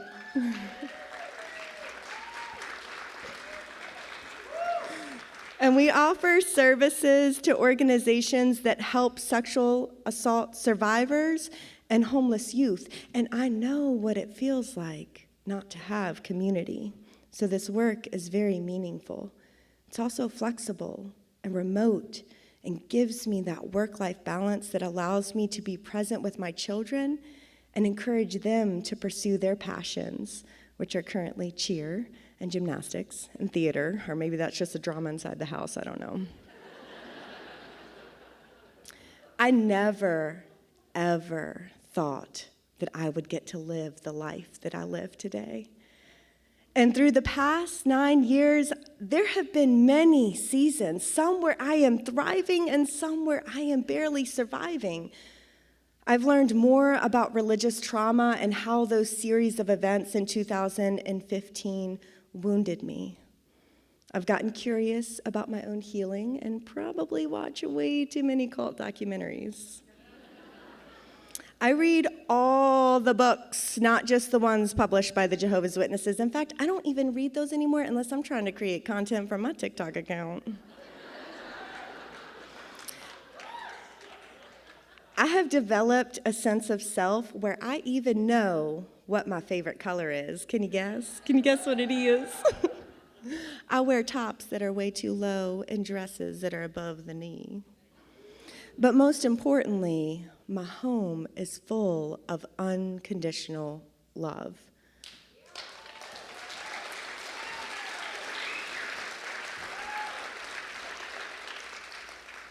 It has not always been easy, but it has always been worth it to find the pathway forward. In fact, now I view myself like a weed, and not the kind you smoke to get you feeling good, but the kind that just won't stop coming back. Here comes another one. I mean, it's just like hit after hit. Okay. This one. I met this amazing human at Bristol Rhythm and Roots. And he has become quickly a favorite. And I love that he keeps wanting to come back. He was born into a long line of people who kept and told stories, handing down tales for generations. He can tell you all kinds of details about his 5th great-grandfather, his 4th great-grandmother, his 3rd great-uncle, and so on down the line. Imagine his surprise when he got all grown up and discovered there's not really a market for things he knew, and his skill set was assuredly not in high demand in the modern workforce. So he took to telling other people's stories, finding work in the only place that would have him, at a newspaper. He found himself right there at home, yes, newspapers, right there at home in the journalism world, where they don't pay you well, but at least everyone hates you. He wrote this, by the way. It was a place, though, where college-educated blue-collar workers who are too lazy to do real work and too stupid to make real money can hide out, which is what he's been doing for the past 2 decades and change. He's also an incredibly brilliant storyteller. Welcome back, Mark Sage. We were 16, maybe 17 years old, and invincible. Dangling off the front of Scotty's 1978 Dodge pickup truck with a retrofitted 440 under the hood. We were bored and fed by a 4-barrel carburetor. Sitting on that hood at 2 o'clock in the morning, I shared a finger or two's grip on that ram's head ornament with my buddy Dan. As the American night screamed by, Scotty hung his head out the driver's side window and shouted out the miles an hour in increments of 10. 70 there at Thompson's store, 80 at the crest of Whiteford Hill. And as we rocketed down that long slope toward home, 100 miles an hour. Our feet were on a rusty bumper. The wind was stinging our eyes. Now was not the time to let go. Several months later, maybe a year, I don't remember exactly, I went off to college. Scotty and Dan went to work and jail, and one of them eventually found his way to the cemetery. Point is, we all lost touch, particularly the one what went to the cemetery. I don't know what Dan is doing with his life now. Hell, I don't know what I'm doing with mine most of the time. But I graduated, I found a job, started a career, got married, and moved back to the mountains, an old man at 26. Shortly after that, in 2001, we had our first son. Our second come along 20 months later, and because we were running out of room in that little house on the side of a mountain, we had to put a stop to all that birthing and baby making. My wife became a stay-at-home mother, and that seemed to do the trick.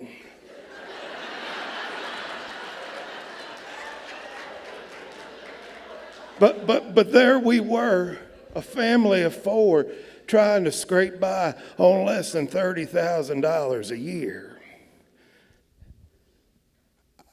Our feet were on a rusty bumper, and now was not the time to let go.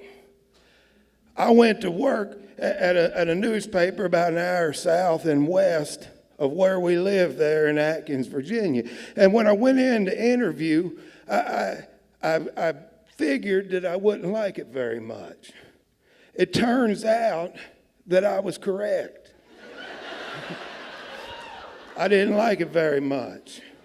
In fact, I hated it. I despised it. I hated the look of the place. I hated the way it smelled. I hated the company. And I hated the 100+ mile a day commute, most of the time taken in a beat up old pickup truck that didn't have brakes or a clutch or some other somewhat essential piece of equipment.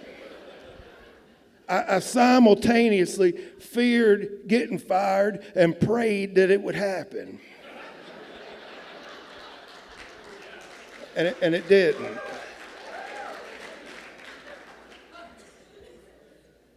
But on my days off, I would wrap a finger or two around my son's tiny hands. And man, it was all worth it. I get full. I get overflowing full. I get ready to pop full. And the next day, I'd trudge on out to that pickup truck and I'd pop the clutch going down the hill on account I didn't have no starter and formula's expensive. And I'd drive on back to work. I gave up on vacations. I didn't get sick. I worked and I worked and I worked. And I was happy when promotions came, gladly trading some hours for a little bit of change, anything to keep our heads above water and give us just a little bit of breathing room just till the kids could go to school and my wife could get back to work. Meanwhile, the kids' hands drifted farther and farther from my finger. Things sometimes got better over the years, and sometimes they got worse. And they got real worse in 2008. That was the year of the global financial crisis when the entire economy flatlined across the world. It created some really tough times and some bad days, but it was also the good old days. Because back then, when another Great Depression threatened to bring back soup lines, all of us was in the same boat that was swamping. Trouble is, most everybody else had the good sense to get off of that boat right quick and find safe harbor. I stayed in it for 12 years. 12 years with no vacations, no sick days, and no raises. It was brutal, and it took a toll on us. It particularly took a toll on my understanding of how smart I was and my self-confidence. But time moved on, as it does. And in 2019, word came around that them long-awaited raises was on the way. I was a supervisor at the time, so I told the people that worked for me what they would be getting. Most of them were getting 5%, few of them getting a little bit more. It was a good day. I could feel my world fixing to change. In my mind, I'd done spent that money. I was ready to become again that kid wrapped up in the American night with no fears and no worries. The next day, my boss called, and sure enough, I was getting a raise, 0.5%. I said, I didn't hear you very good. Did you say 5%? And he said again, 0.5%. So it turns out I had heard him pretty good. Now, in my mind, I said, well, you may as well keep that. And in my mind, I called him some names that are also body parts. But with my mouth, I said, as in 0.5%. And he said one more time, he said 0.5%. And he enunciated every syllable very clearly and with a little bit more hostility than I think was completely necessary. That moment, as my mind was packing 2 kids to go off to college, broke me. I've never actually had someone literally pull a rug out from under me, but I believe it would feel a whole lot like what I was feeling at that moment. I was falling but up, as if gravity had just stopped working. And I understood right away that my feet were still on a rusty bumper, and now was not the time to let go. But we've come on down the road 5 more years, and things, the whole world has changed another again.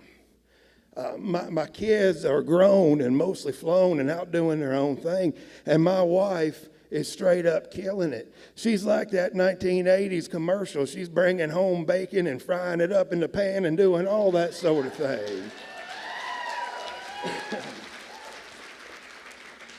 And I met Lee Hunsaker and all you people.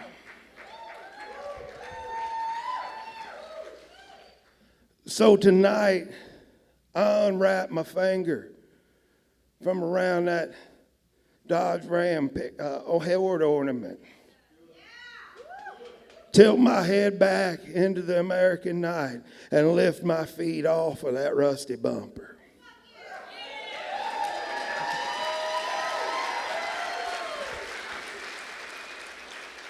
Now is the time for me to come back. Now is the time to let go. We have 2 more beauties. We had 2 more beauties. Okay, next storyteller.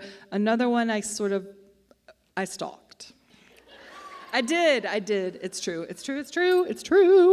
I've been following, anyway, I saw a kind of a recent post, and I just wrote him a note, and I said, you have 0 options now. Unless you are in Kenya, where this story takes place, you are coming to the stage. So, he's called the Roanoke Valley home for 32 years, arriving in Virginia to attend Radford University in 1989. He served as the Director of Education at the Art Museum of Western Virginia, now known as the Taubman. For the last 25 years, he's been the sole proprietor of a house painting, custom wall finishes company. He's a practicing visual artist and enjoys writing essays as a way to process his life experiences, I'll say. And he routinely posts these on Facebook, which is where I began my pursuit. Please put your hands together. First-time storyteller, beautiful, beautiful, John Weirchuk.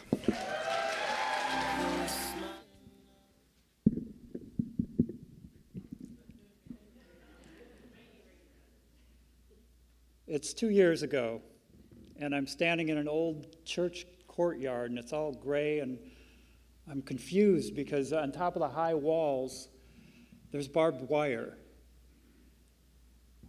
We walk through a dark corridor and then a heavy gate and out into a street, but it's really more of a dirty alley. It's crowded and loud, and it's filthy, and it's smelly. I'm with 2 new friends, a steady, soft-spoken fellow named John Paul, and his colleague, a fearless visionary, Anne. They guide Alphagiri. It's a small nonprofit that uses the arts and it empowers orphans that are living in the slums. 2 young boys run up and grab Anne by the arms as we pop out, and they say, "We'll protect you." And she smiles. They lead us deep into a confusing maze of shacks. As we wind our way in, I'm relieved to realize that I can track Anne because she's got on neon pink pants.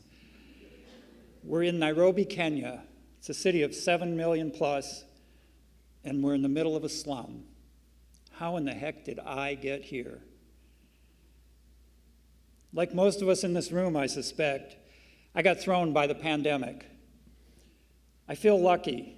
I wasn't sick, and I was able to keep working. But about a year in, I was getting very frustrated and beyond stir-crazy. I remember planning my regular Christmas trek to be with my mom, 93 years old in Indiana, 10 hours away, like I've done for 30 plus years. This is our pre-pandemic photo, by the way. She's living in an assisted living apartment, and she's still sharp as a tack, and she calls me ahead and says, "Don't come, I still can't have any visitors here." But always the obstinate child, of course I'm going to go see her. A decade before, she lost the great love of her life and my own great inspiration, my father. They were deeply in love for 56 years, and they were wonderful models of generosity, compassion, and unconditional love. So now I'm there outside her apartment, and I'm standing in the snow, and we're looking at each other. She's inside through her unopenable living room window, talking on cell phones. It's like a surreal prison visit with your mom. Here she is, recognized by everyone on the staff as their favorite resident at the nursing care facility. And no wonder, because she's the warmest, gentlest, most supportive soul ever for so many of us. She's lived through the Depression, World War II, has outlived all 8 of her siblings, and now she's being forced to live in solitary confinement. Our whole world seemed to have gone mad. Lots of folks are suffering at this time. We're all anxious, I get that. But I also know that few things calm me like the touch of a friend, companionship, and genuine hugs. But now we're being advised to isolate, to avoid touching, to avoid community, and not even allowed to be with loved ones on their deathbed, told they must die alone. It's unbelievable to me. I'm a nonconformist art guy, and so much just doesn't feel right. It's like fear is driving everything and everyone. Fear of the virus, fear of big pharma, fear of the government, fear of your neighbor. You name it. And all the while, we're backing away from simple things that cultivate a sense of peace and keep us vital and healthy. I've had enough. I've got to find a way to clear my head and recover my heart. An artist friend that I've been corresponding with lives in Kenya, so I hatch a plan for a getaway, with Mom's approval, by the way. Months later, after 15 hours in the air, I touch down. I'm on foreign soil, hearing unfamiliar accents, but immediately begin to feel relieved. Next image, Patrick. Nowhere's perfect. Right away, you sense there's a huge split between the haves and the have-nots in Kenya. Daily life there can be a lot less convenient than here in the U.S. It's more raw in a way. And in a lot of ways, it also feels more real, and I think more beautiful. I find I can breathe there, and I can hug people again. Right away after I arrive, I volunteer with my artist friend at the nonprofit that she's shared about. We do an art workshop outside the slum. It's basic art therapy of sorts, but it gives these kids a brief oasis from the trauma, beatings, and abuse that they face on a regular basis. And yet I'm stunned. Here's these orphaned, homeless street kids from terrible situations who literally have nothing, not even a home. And they're so playful and trusting and so joyful. I sit down with them to draw, and they're giggling and teasing so much that they get me laughing. They completely reframe my view. I happen to notice a quiet one across from me in a hoodie, Ibrahim. He's actually over here in the hoodie as well. And this is my drawing of him. I notice that he's doing these amazing three-dimensional drawings of vehicles straight out of his memory. I tell him they look just like things my mechanical engineer son used to do when he was young, and he smiles. I'm invited and then agree to go visit them all at their base in the slum. Next image, please. And so that's where we start off, from that church courtyard. The slum is a dense and overwhelming place in all ways. Essentially, it's a homeless encampment that's gotten entrenched over many decades. There's no infrastructure at all. There's no running water. There's no sewers. There's scant, if any, electricity, and endless metal shacks, and thousands of people. As we wander along, following these guides, from elders to infants, it seems that everyone's watching us, especially the tall Mzungu, which actually means me, the white guy. Some look at us very cautiously, but mostly they are friendly smiles. I see some glue-sniffing addicts laying here and there, but lots more, there's upright folks, selling all manner of goods, chatting, visiting, doing chores. Despite the circumstances, the misery that seems apparent, clearly people are still also trying to create a sense of home. I'll never forget walking along next to a 4-foot-high mound of the most awful, noxious-smelling heap of trash, and it's an entire block long. And more incredibly, there's people on top of it, picking through, looking for something to sell, maybe to barter, or to eat. I don't feel afraid as much as self-conscious and very, very privileged. All the while, I'm also still trying to keep track of Anne and those pink pants, which I was very grateful she had on. But my senses are literally reeling. It's overload. My brain just wants to shut down.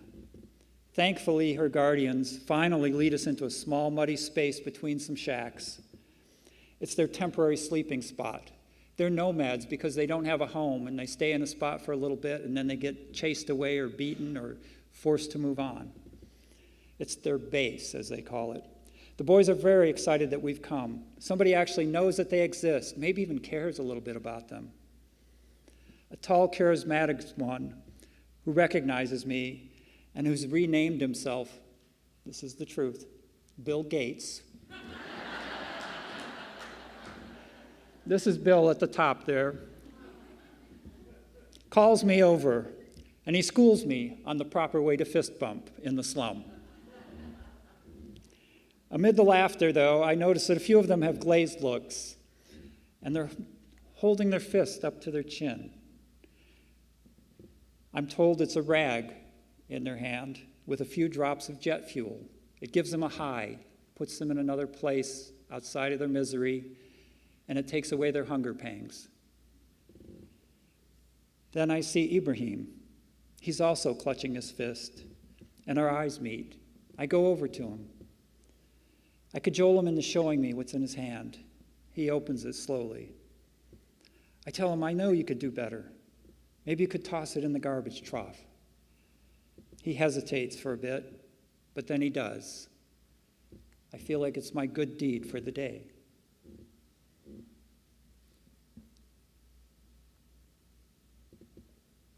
I find out later in that same day that when he was an infant, the male in the household threw baby Ibrahim against a wall so hard that it cracked his skull. He was in a coma. He was in the hospital for a year and he wasn't supposed to live.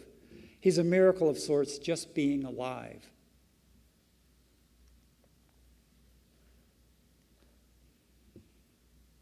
I returned to the U.S.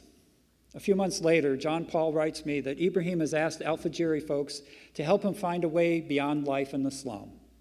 That's a crucial first step to change. They insist that he's different now, inspired ever since I got him to toss the drug rag. I can't take any credit for it, really, but I'm very happy to hear about this. They find his mother and siblings 5 hours away. He's thrilled to get to reunite with them and be back in school. He's there for a few months, and then tragically, just a short time after, his mother dies of a treatable infection because basic medical help simply wasn't available. He's devastated, and as a testament to his character, he decides and tells them he wants to quit school because he has to take care of his younger siblings now. The Alfajiri team steps in again, and they find support for them all, and he's able to stay in school. Coincidentally, at the same time, back in the U.S., I unexpectedly lose a dear brother-in-law. And just a few weeks later, my mother passes at 95, peacefully in her sleep. I write John Paul to let Ibrahim know that I share in his sorrow, and now we're further bonded by the mysterious grace of grief. More seasons pass. It's now the fall of 2023, and I just got my tickets to return to Kenya in February of 24. I get word that Ibrahim's graduated primary school, which is an incredible achievement. Given his beginnings, it's just remarkable. And I decide I've got to make the trip up there to see him. Soon after this, though, the expat artist friend, the one I've had a sustaining long-distance sharing for 3 years, toured the Kenyan countryside a bit with, the one who introduced me to Alfajiri, stuns me by writing that she has to end things and can't correspond with me anymore. We've all been there, in some form or another, I suspect. And I can rationalize it in my head, mostly. But nonetheless, my heart aches. It's one more tough adjustment, yet another loss in a very hard year. I'm feeling just emotionally wrung out, and I start wondering about canceling this upcoming trip to Kenya. But then in the middle of my confusion, a sense of peace emerges, and my heart guides me. I can't abandon Ibrahim, my other Kenyan friends there, and especially those street kids. So in February this year, I returned. A few days after arriving, I make that 5-hour trip up to see Ibrahim. We leave at dawn. We pass through a dozen small towns, markets, and they're all swarming with that wonderful, imaginative, fluid Kenyan mix, this weave of trucks, overloaded vans, motorbikes piled with goods incredibly high, cars, bikes, pedestrians, and of course a smattering of cows, goats, and chickens all crossing the road. The last roads are barely navigable, but finally we reach his school. Next slide, Patrick. And here we are, reunited for the first time since 2 years before. Seeing him standing so tall and proud has my heart singing. We still barely know each other. It's the strangest thing. Yet somehow life has chosen to connect us. Both of us have lost loved ones. His life and mine have been radically changed since that fateful day in the slum. I'm stunned to realize he's now over a foot taller. He tells us with a shy smile that he's outgrowing all his clothes and now passing them down to his younger brother. And I have to laugh out loud because I remember doing exactly the same thing to my younger brother. But mostly now, at 16 years old, as is, I think, pretty obvious looking at the image, he's radiating confidence and joy, and I'm completely elated to see how he's beginning to blossom. He's playing soccer, and he's very good at it. He's studying welding. He hopes one day maybe even to open his own shop. He insists to us he won't let us down or himself. And all I can tell him is, that's impossible, Ibrahim. You couldn't because you've already achieved so much. He's beyond grateful to see me, and he thanks me several times for coming. And then, this miracle infant, really, who wasn't supposed to live, this abused teen, this young man who's climbed beyond his addictions and found the grit to claw his way out of the slum, only to connect with his mother and then lose her, with quiet conviction, promises me. He says he will repay my kindnesses by finding another boy who needs help. The vibe is utterly magical in that little room. I remember as he spoke that I could sense the loving presence of both my parents. On the long ride home, I thought about the incredible series of events, the completely irrational path that led me, this Detroit-born son of devout Catholics, grandson of Polish immigrant farmers, to be there in Kenya, 6,000 miles away from my Virginia home. And further, to return and make a day-long journey to this small school in a very rural place in Central Africa. sharing heart to heart with this shining, inspiring young Muslim Kenyan who beat a million odds to come back from the brink. Follow your hearts, folks. They know where we're meant to be far better than our brains could ever plan for us. Thank you, Ibrahim. Asante Alfajiri, Asante Sana. Thank you. Oh my gosh, we have one more. Get ready. Jesus Christ. We have one more. And I'm just going to put this here. So she would not write her own bio, so I'm going to just make up my own. I came to know about this person through several other people, knowing that I was putting out a storyteller call for comeback stories. And basically, this is sort of the definition of it. And she has worked so hard on this story, and I've driven her probably a little bit crazy, but we have become really close, and I adore her.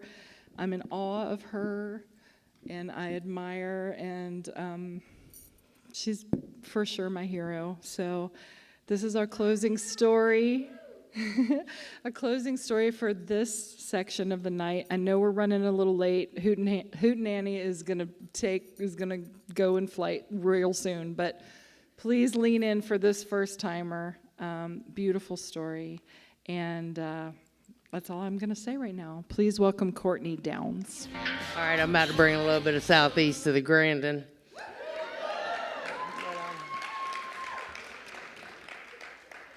They say this is a comeback story, but truth is there was never a point in this story that I ever wanted to come back to.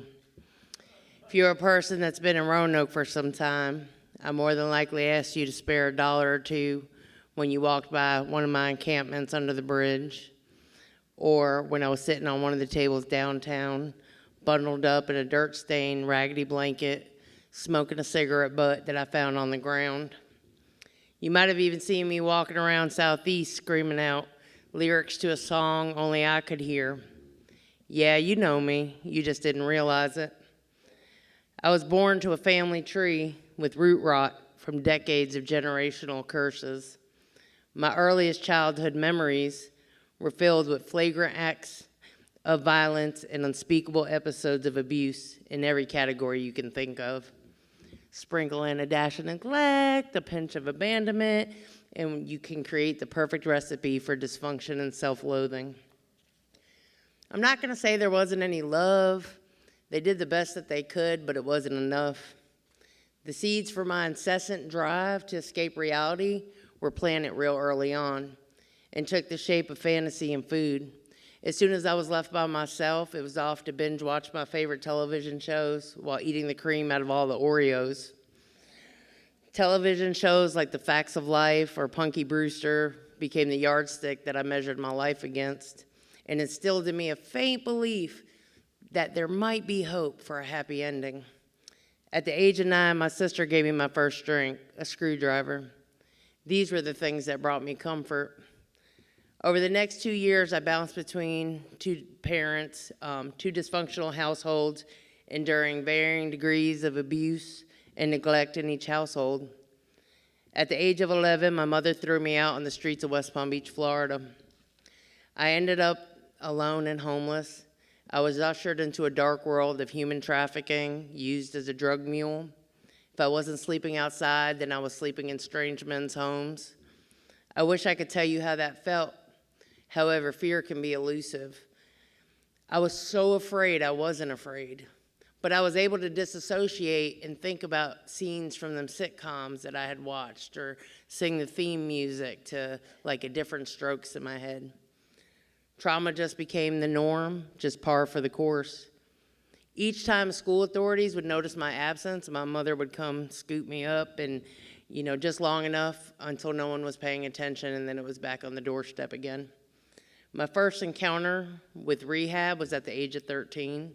If it's true that one is never given more than they can handle, then God must be a sadist. Back then, I was unaware of the truth that I know now. Drugs work until they don't. I got entrenched deeper into a lifestyle that left a layer of grime on my sense of self and eroded my integrity and my dignity.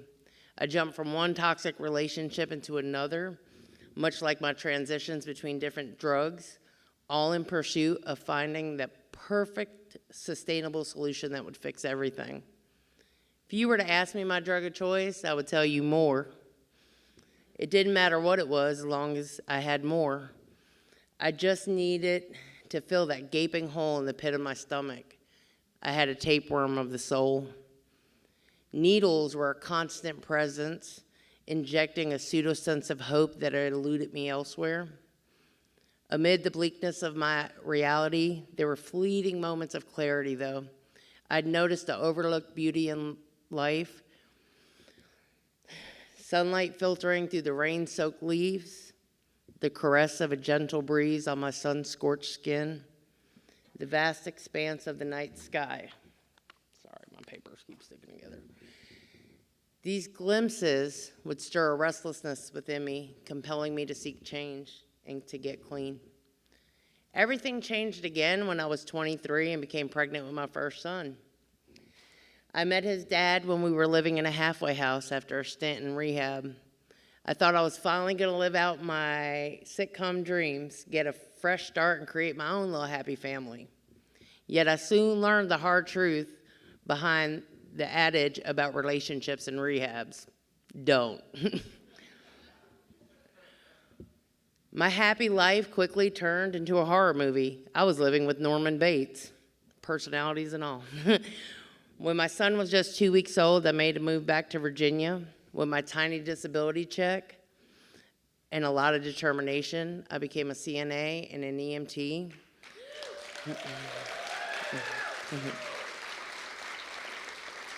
Story's not over yet. I got an associate's degree in nursing.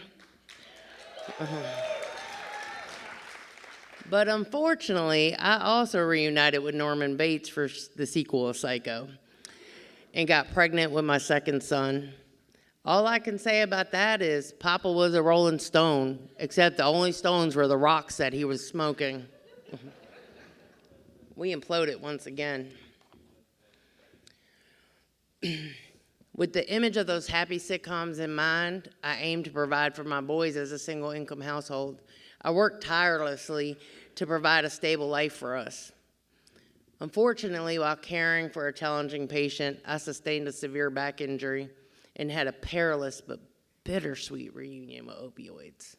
Y'all know this story. Alas, we meet again. It was like being reunited with a long-lost love. Eventually, I put the needle back in my arm, and chaos and unmanageability quickly ensued.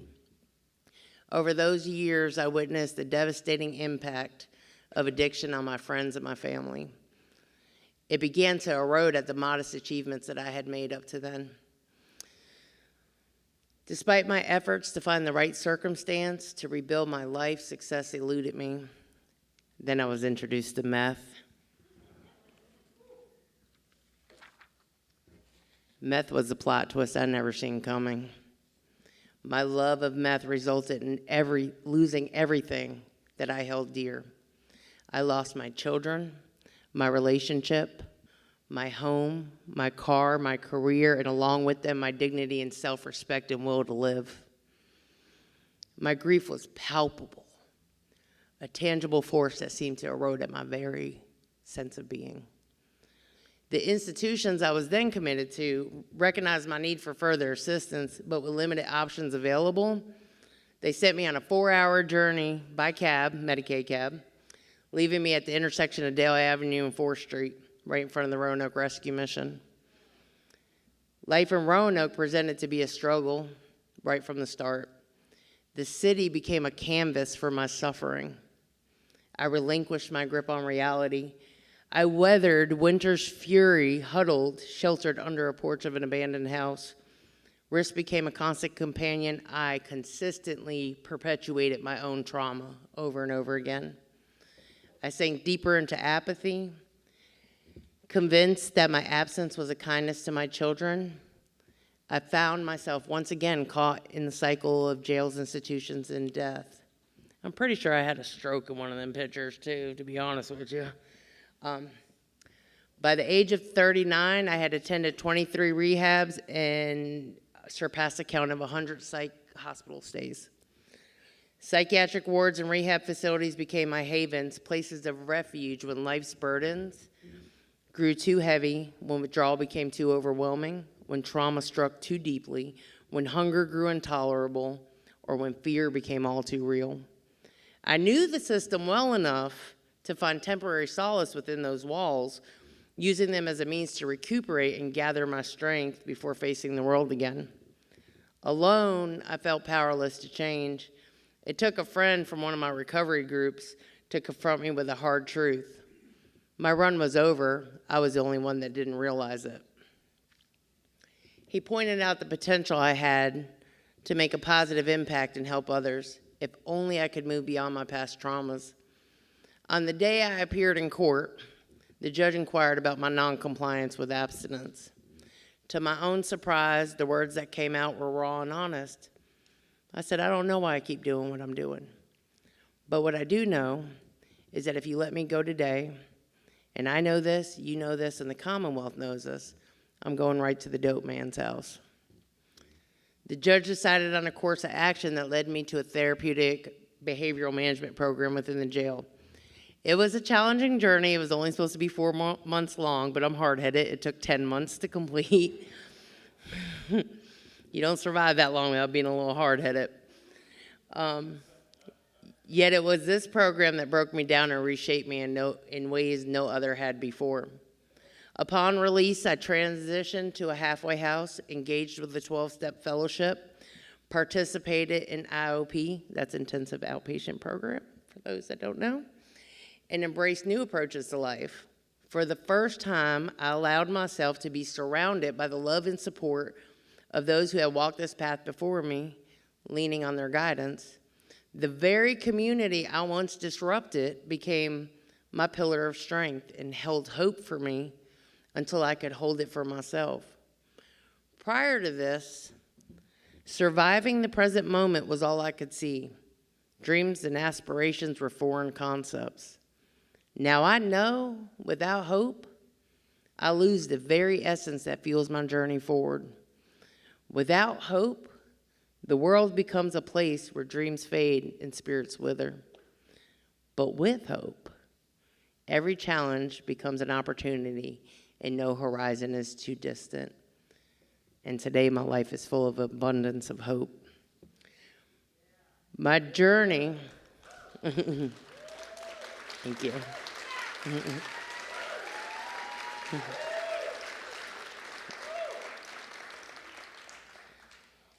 My journey has been a testament to the resilience of the human spirit, a true comeback story.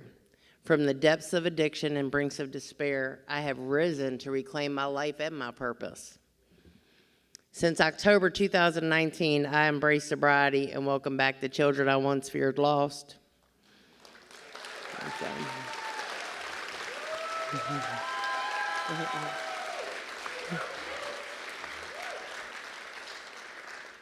Alongside them are new members of our family, my partner who walks the path of recovery with me, and his daughter, both allies and sources of love and connection. Our family stands as a beacon of hope for others, evidence that healing is possible and that love can flourish in the aftermath of turmoil. Professionally, I've channeled my experience into a force for good. At the Virginia Harm Reduction Coalition, and we got a little table out there just so y'all know.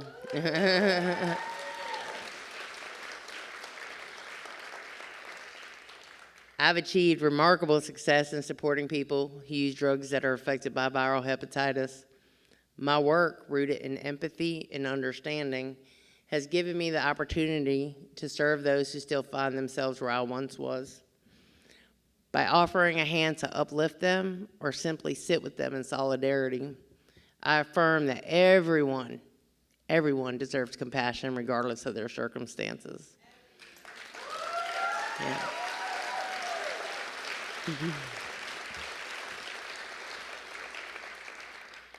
It is through this work that I honor the potential within each individual, fostering hope and empowering them with the tools to navigate their journey safely. This comeback story is more than just my own. It's a narrative shared with every life I touch. It's a story that continues to unfold, one where trauma is transformed into triumph and where every challenge adds depth and meaning to our collective experience. So allow me to reintroduce myself. My name is Courtney, and I'm a woman who has found long-term recovery. You do know me. In fact, you encounter me every single day.